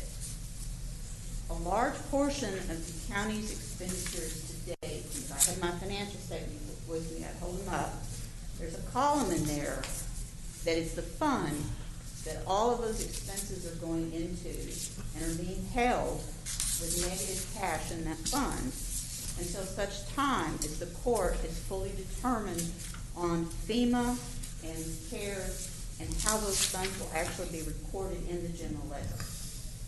So in your report that you have that was sent to the Treasury for the distribution of actual CARES money, those are primarily the funds that we've distributed to the ILAs to the cities and some tenant landlord payments, I think. But that will never match this because most of the total expenditures are still just in a holding bucket. And there's actually a column in your financial statements that I gave you last week that says that. I just don't have it with me. Well, and I guess... Because we don't want to charge them one place and then have to move them somewhere else. And so the court has to finish making the decisions related to your FEMA application and where we're going to charge those funds. Then I understand what I think I understand what you're saying. What you're saying is we have spent dollars. Yes, sir. That as a court we have not yet. We've not charged them to a funding source. We've not approved your classification of those expenditures. We've not actually even charged them to a classification. But what I'm saying though is that in the future we should at least have an idea of what those expenditures are and whether or not we wish to make because I understood Guidehouse to say that there was no problem with us reclassifying things as we went along and we had a better understanding of it. And if that's the case, then as we spend the money that we think we're spending CARES Act money, I would hope that we show that and then or at least have some discussion as to what that's going to be. I wanted to have this discussion because I wanted to make sure the court understood this and that it's not been had. So I think it's necessary. We believe in the auditor's office that the best way to approach this is to make those determinations and to only charge the funds out once. We're also looking at the single audit and Deloitte and all the ramifications even beyond reporting to the federal government and having to adjust the reports to the federal government. Yes, with good justification, we can clearly show why we're moving things from one bucket to another. But it's only been recently that we made any decision for how we were going to move forward with FEMA, and part of that was making certain that we could use CARES funding for the match, for the 25% match. We recently got confirmation of that. And I'm okay with that. So, in, what is it, T8, yes. T8,000, yeah. T8,000 is an account in the ledger that is the holding bucket for all of the expenditures that we've identified that are related to COVID. And now that we're past the July 17th date, again, I'm okay with how we're doing this at this point. Our next detailed report isn't due until September for the quarter that ended June 30th, and then we'll have another report due on September 30th, which will be due sometime in October or November probably.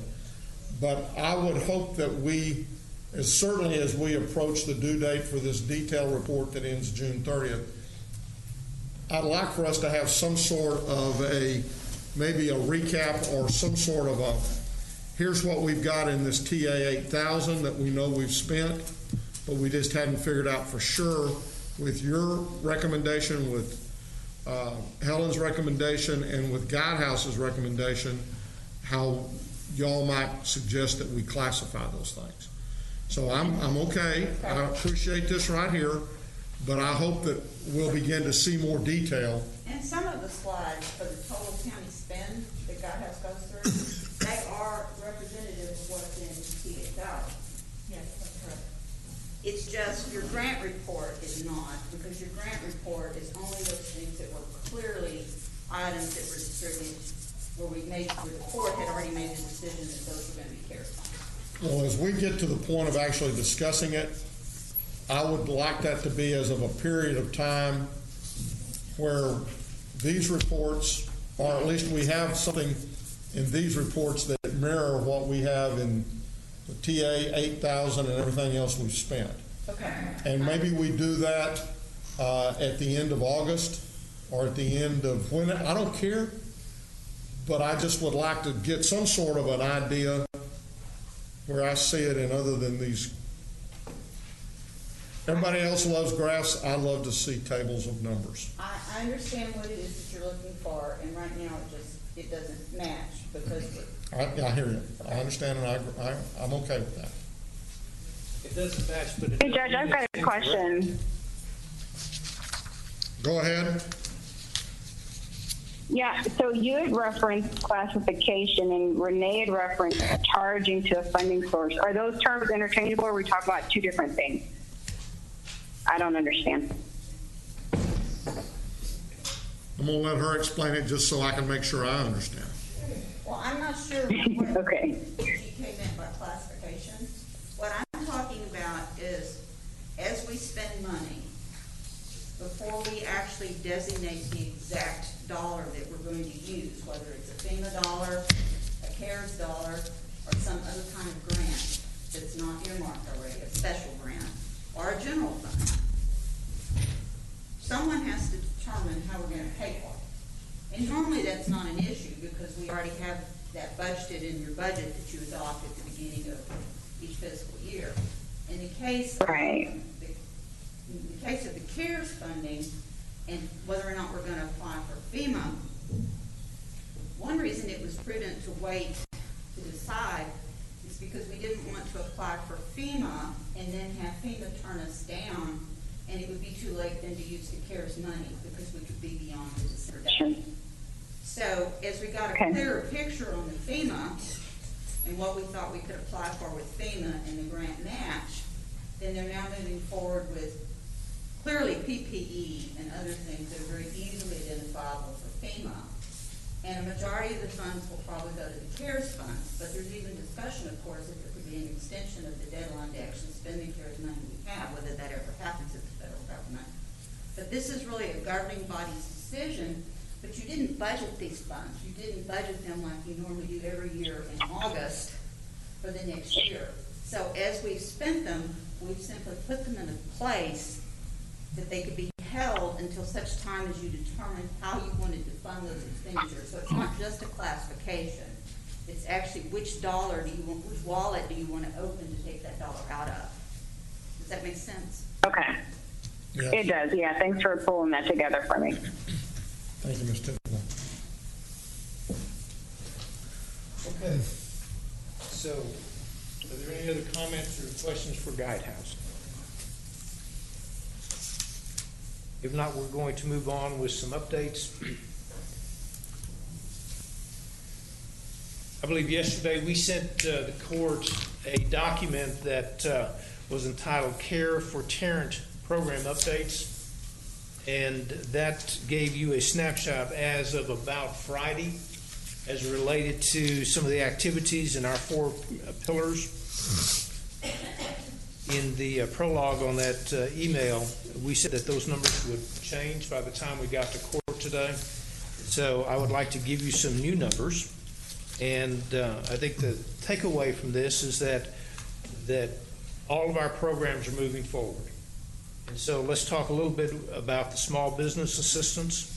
That's a program that Ms. Tidwell is running point on. As of today, we have approved 40 of the applications for a total dollar amount of $339,798. Now, the interesting part about that is as of yesterday evening, first thing this morning. Friday afternoon, it was only 11 applications. So you're seeing this process being speeded up. And talking with Ms. Tidwell, we believe that it's going to be expedited even to a greater extent. Ms. Tidwell is bringing in more people. We're trying to assist her with some additional people, and hopefully you'll see that speed pick up. Also, when we talk a little bit about the issues as it relates to rental assistance, remember, rental assistance is not just CARE Act rental assistance, but it's also CDBG. We have received about 215 applications. 109 of them have been approved already. That dollar amount that for those 109 is about $402,000. Once again, we're seeing this speeding up because we're still coming out of the monies the extra monies for unemployment, and we believe that is going to increase. You heard Guidehouse talk about the fact that the NGOs, that the cutoff was tonight at 11:59. When we reported on Friday that we had received 32 applications, as of court this morning, we've received 62 applications, and that dollar amount that we have so far is approximately $4.3 million, which are requested. We're going to talk a little bit about the municipal distributions. We have a Commissioner's Court action for you today that's going to finalize all but one of the municipalities, and we'll talk about that a little bit as we go forward. So this is the form that we are going to be sending to you every week. Just a comment so everyone is fully informed. When we send this out to you on Monday, by the time Tuesday gets here, the numbers are going to change. Okay? Very good. Any questions? Okay, so we talked a little bit about the various testings that we're doing, and I don't believe that we need to continue to talk about that unless you all want to. We're going to be briefing you every Tuesday on that. We are going to, by the time we come back to court this next Tuesday, we will have contracts for your approval and ratification as it relates to those. So with that, members of the court, that is my discussion on item number 2, and I'm ready to move to item number 3. Okay, so let's go to item number 3. This concerns the ILAs as it relates to one of our pillars. We're requesting that the Commissioner's Court approve an ILA between Tarrant County and the town of Edgecliff Village, and also authorize the county auditor to release funds after the full execution of this agreement. So moved. Second. I have a motion to second. Any discussion? Please vote. Commissioner Allen? Yes. Commissioner Johnson. Yes. Motion passes unanimously. So just to note, that means that we've distributed 99.99% of the funds. We have only one small municipality that, in the amount of remaining funds is $495. One is that? That is Newark? Reno. I'm sorry, Reno. City of Reno. Okay. And we're working with them on that particular agreement, Commissioner Johnson. Okay. So if we can now move to item number 4. This was an item that we brought to Commissioners Court last week, and the Commissioners Court denied our request at that time. This is for additional staffing for public health. I would like to present to you a request for a modified version of what we had originally asked for, and let me tell you why. First of all, I did not do a good enough job explaining to the court all the things that we have done in preparation for this. And so there were discussions and concerns that as far as space was concerned, as far as technology was concerned, about connectivity issues and things such as that. In addition, when you look at, we use this term contract tracing. That's a pretty much of a catch-all phrase, and it really involves more than just the initial contact of the individual who is tested positive. The initial contact is the first piece. The second piece is the case investigation. And case investigation includes when you have a thorough conversation, probably about 30 to 45 minutes with each one of those individuals, talking about how they feel, some of the issues that they need to be concerned about, some contact tracing as far as who they may have been around and getting those names, and then to reach out to those other individuals who might have been close contacts and advising them, first of all, checking on their health, and also advising them of some of the protocols that they need to follow. Then you have case monitoring. Case monitoring is after you go through that secondary phase of case investigation, and the case monitoring is where you do follow-up calls to make sure that they're doing okay, and providing them with information on when they can maybe return to work. So what we have attempted to do, and I think we're doing a fairly good job, we have talked with a couple of private vendors to do the upfront contacting. And that's to reach out to them either through social media, through text messages, through telephone calls possibly, and tell them who they need to contact at public health. And that's very important because that provides the beginning of this entire chain that we need to do. We talked with 2 vendors so far. We talked to one vendor that is currently doing that for Harris County. We're also talking to another vendor that has done extensive work in our joint EOC. We're going to have a demonstration with them at staff level this afternoon. So we believe that we can do certain things through contract type activity. And in my request today is that rather than the 270 individuals that we had requested initially, that the Commissioners Court authorize us to engage up to 186 additional individuals. Now, let's talk a little bit about those 186. We believe that we have adequate space, and we're going to be working on a work-from-home philosophy and a rotational philosophy so that we probably don't need any additional space from what we currently have. We have facilities has worked with actually elections and public health in some space that we have at the Mercantile Building, and it's ready to be set up, and has furniture in it already. We've tested the connectivity aspect, which was somewhat of a challenge because we need to make sure that our data pipes, if you will, have enough bandwidth to handle all the computers that will be in phones that will be working through that location. I think we have that issue pretty well solved.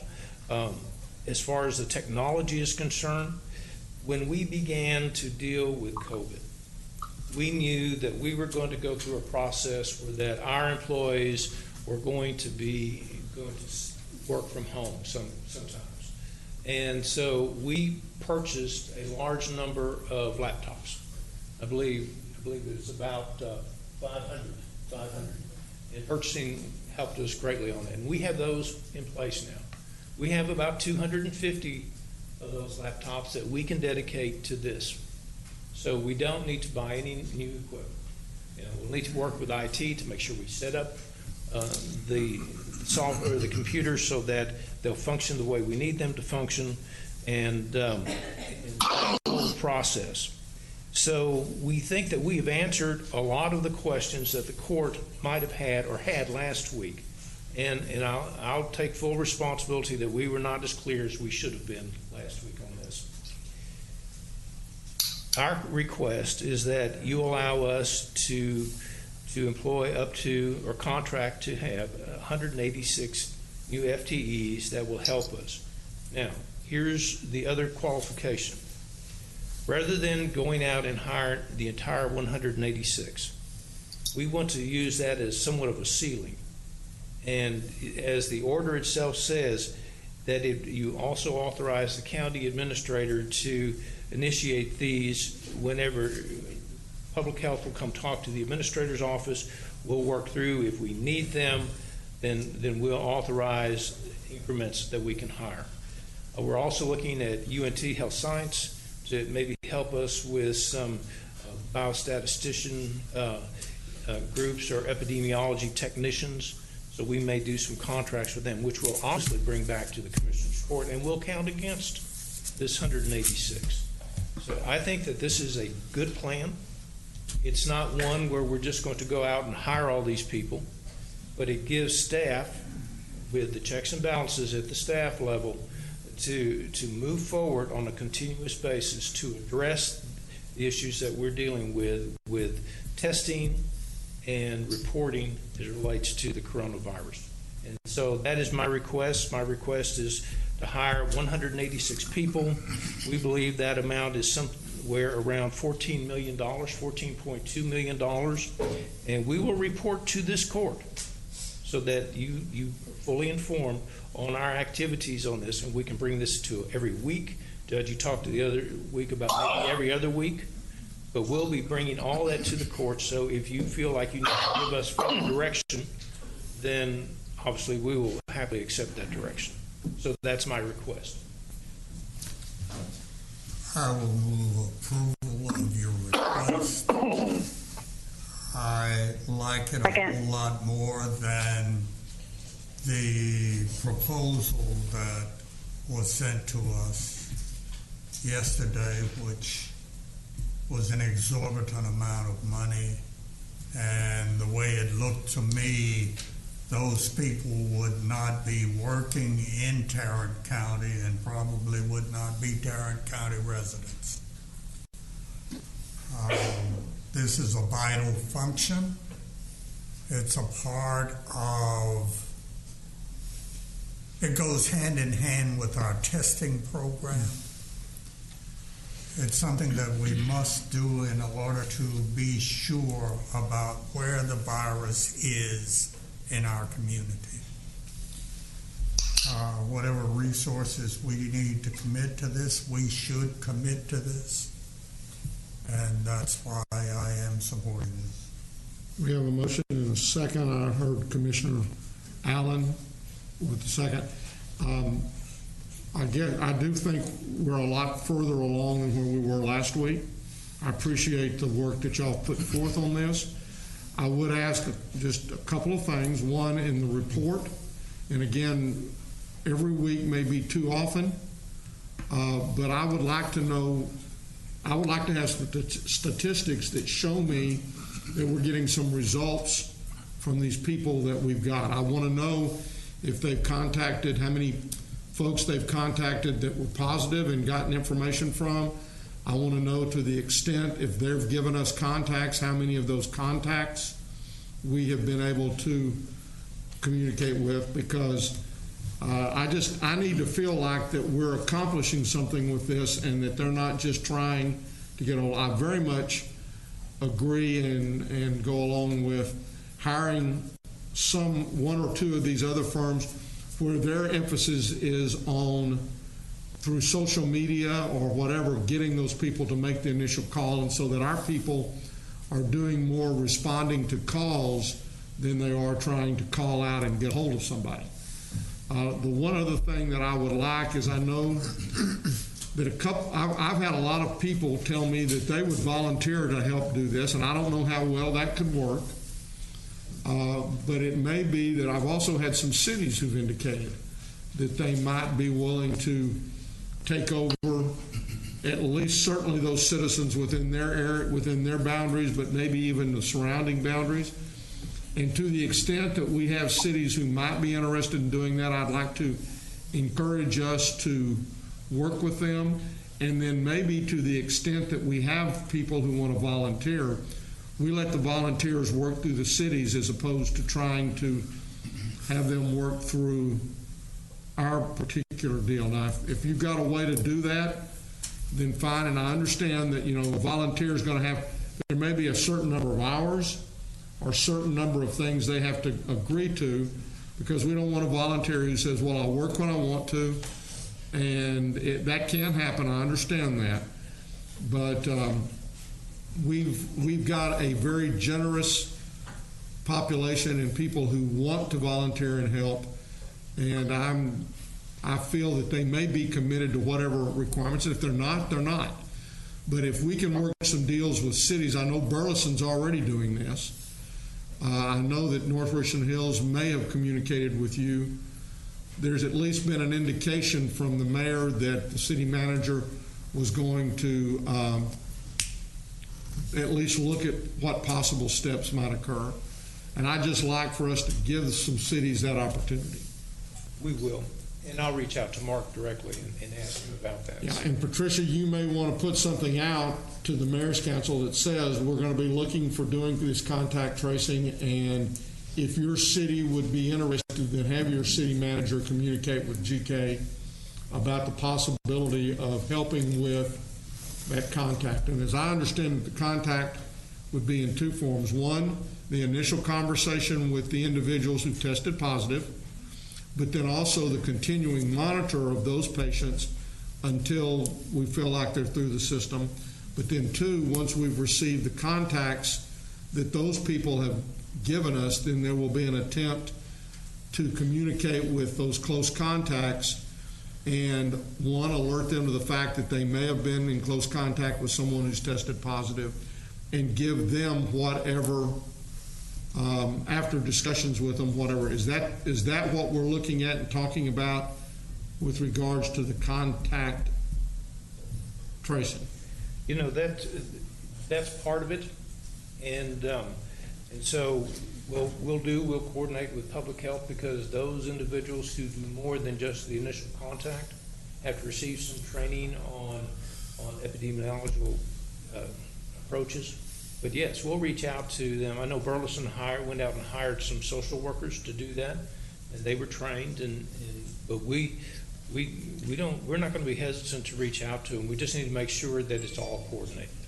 And then I just will have to say, because we've been having conversations about the pending numbers and all this from the very beginning.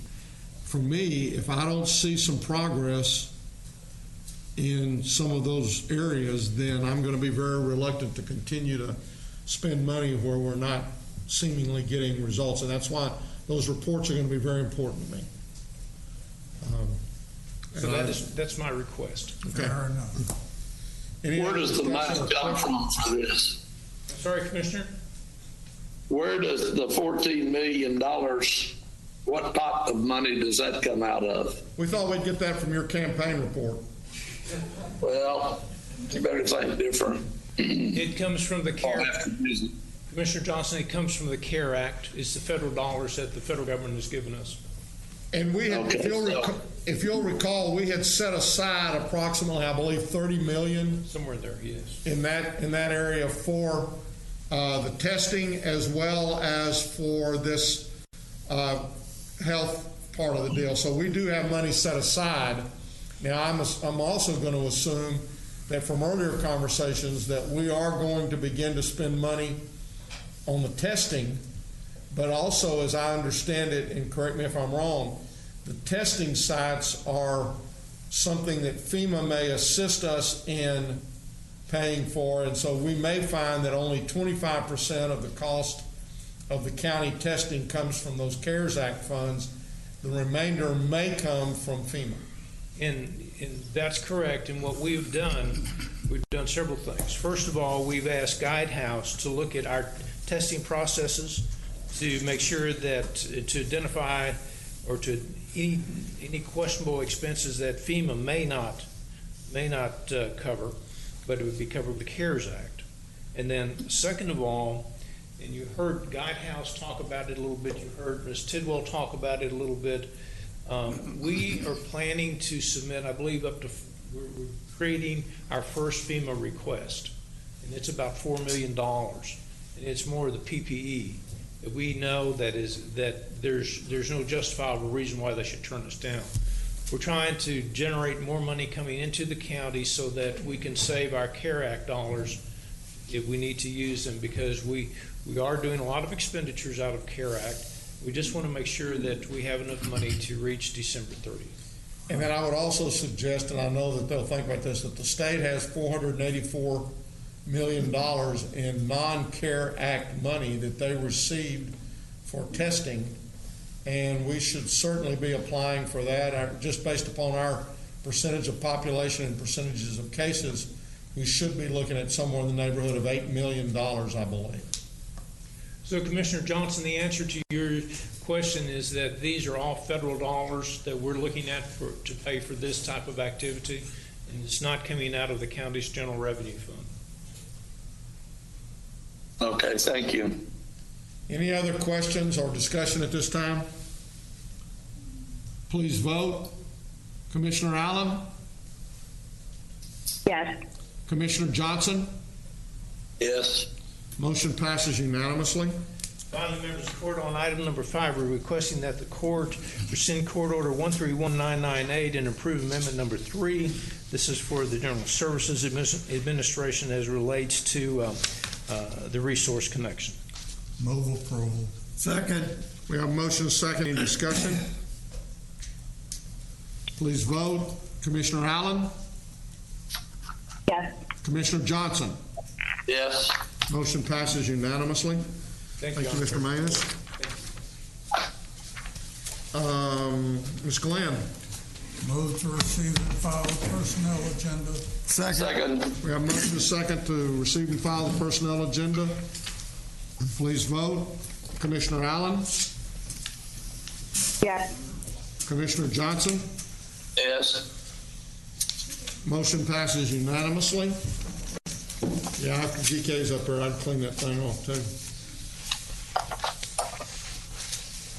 Y'all could have started without me a while ago. You know, we almost did. Thank you. If Jay had looked like he wasn't a deer in the headlights, we probably would have.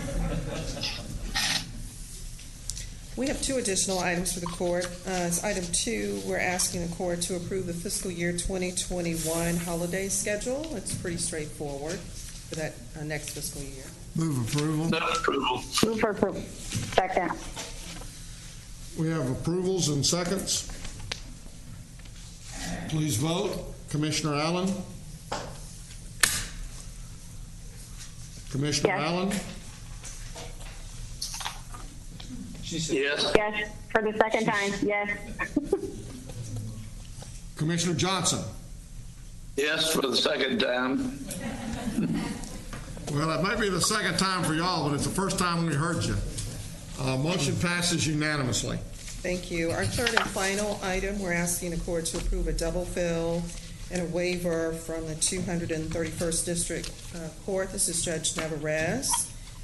He has a court coordinator, I believe, yes, who's leaving at the end of this month. And so, again, his request is twofold. He's asking for 1 week for an opportunity to cross-train the replacement and a waiver of 320 vacation hours. We're estimating the net cost for the general fund to be almost $15,000, actually $14,800. That does include fringe benefits. Move approval. Second. We have a motion and a second. Any discussion? Please vote. Commissioner Allen? Yes. Commissioner Johnson?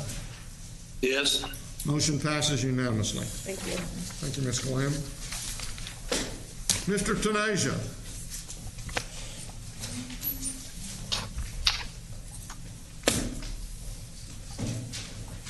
Good.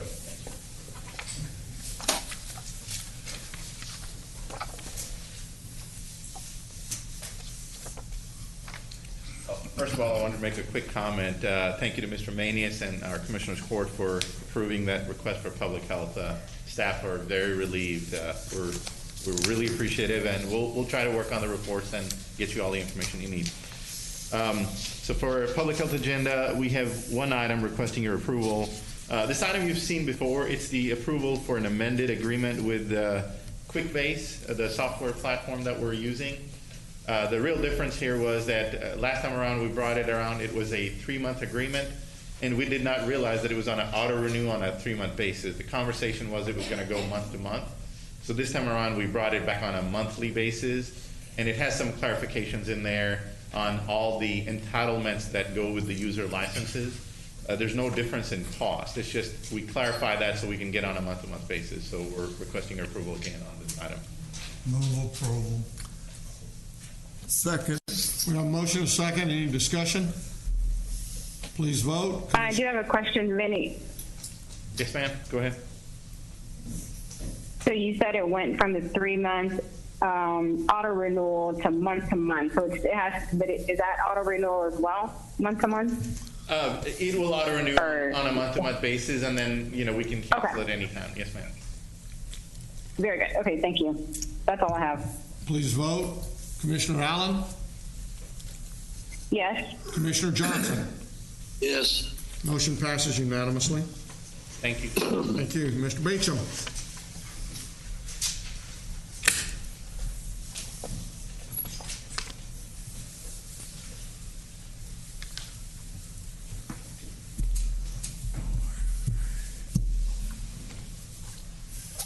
Probably have to burn it after this.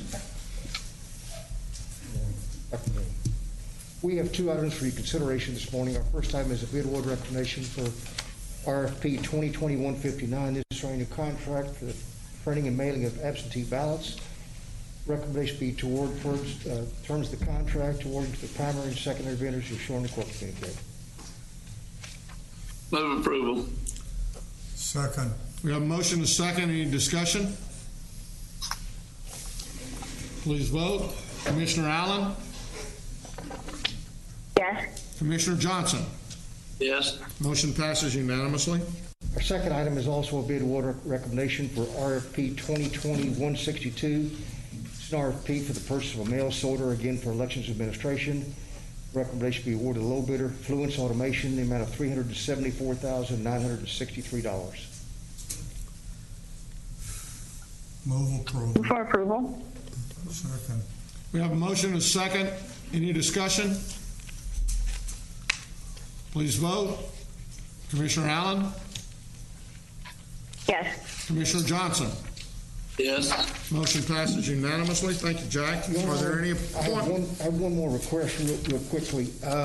We need the court's help in suggesting and imploring the departments to get their material and service requirements to us as quickly as possible. The supply chain is certainly not broken, but it's challenged at best every day.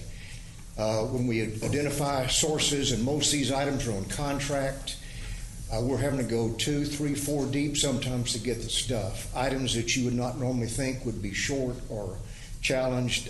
Paper products, styrofoam products, soap, body soap for the jail. We identify them. They're there for an hour. An hour later, they're gone. When we have them on the phone, we need to pull the trigger on this stuff. So anything anybody can do, we really need their help, because you're helping yourself by getting us those requirements as quickly as possible. And it's really at a critical point with a lot of these items. anything you can do to suggest, please, let's work together and make this thing work. Thank you. I appreciate that, Jack. And I guess, can you, or to what degree have we sent out any kind of emails to the various? We sent emails to certain departments. I'm going to make some personal phone calls today. It's gotten more critical. We split up the commodities and services among the staff. Most everybody in my office is working COVID something. And it's we find items, and it's not really the PPE items. I think we've gotten that down to a pretty fine science. But body soap, clamshell styrofoam containers, paper products, TP, hand towels, again, things that you wouldn't normally think would be challenged. It's critical for everything. Toner, office supplies. You go down the list, and it's most everything. But we'll make some personal contacts. We'll send out maybe even a mass email countywide. But again, please help us help yourselves. Thank you. I appreciate that, Jack. I hope everybody who is listening or in the room will do that. And as much as we normally would discourage people, getting and holding on or stockpiling, it sounds like we need to at least look at that and consider that, and certainly talk with Jack's office about anything you're going to need between now and the end of the year, and maybe even the first quarter of the next year, so that we can be sure we don't find ourselves in a situation of not being able to, or running out of stuff. Are there any appointments today? There being none, then we will move on to approval of the claims, including the addendum. Move approval of the claims agenda, including the addendum. Second. We have a motion and a second to approve the claims, including the addendum. Any discussion? Please vote. Commissioner Allen? Yes. Commissioner Johnson? Yes. Motion passes unanimously. I'm assuming that the briefing we've already had. Yes, that's and that all we're we not have. going into closed session. So at this time, remembering that we're closing court today in memory of Congressman John Lewis, I now declare us adjourned.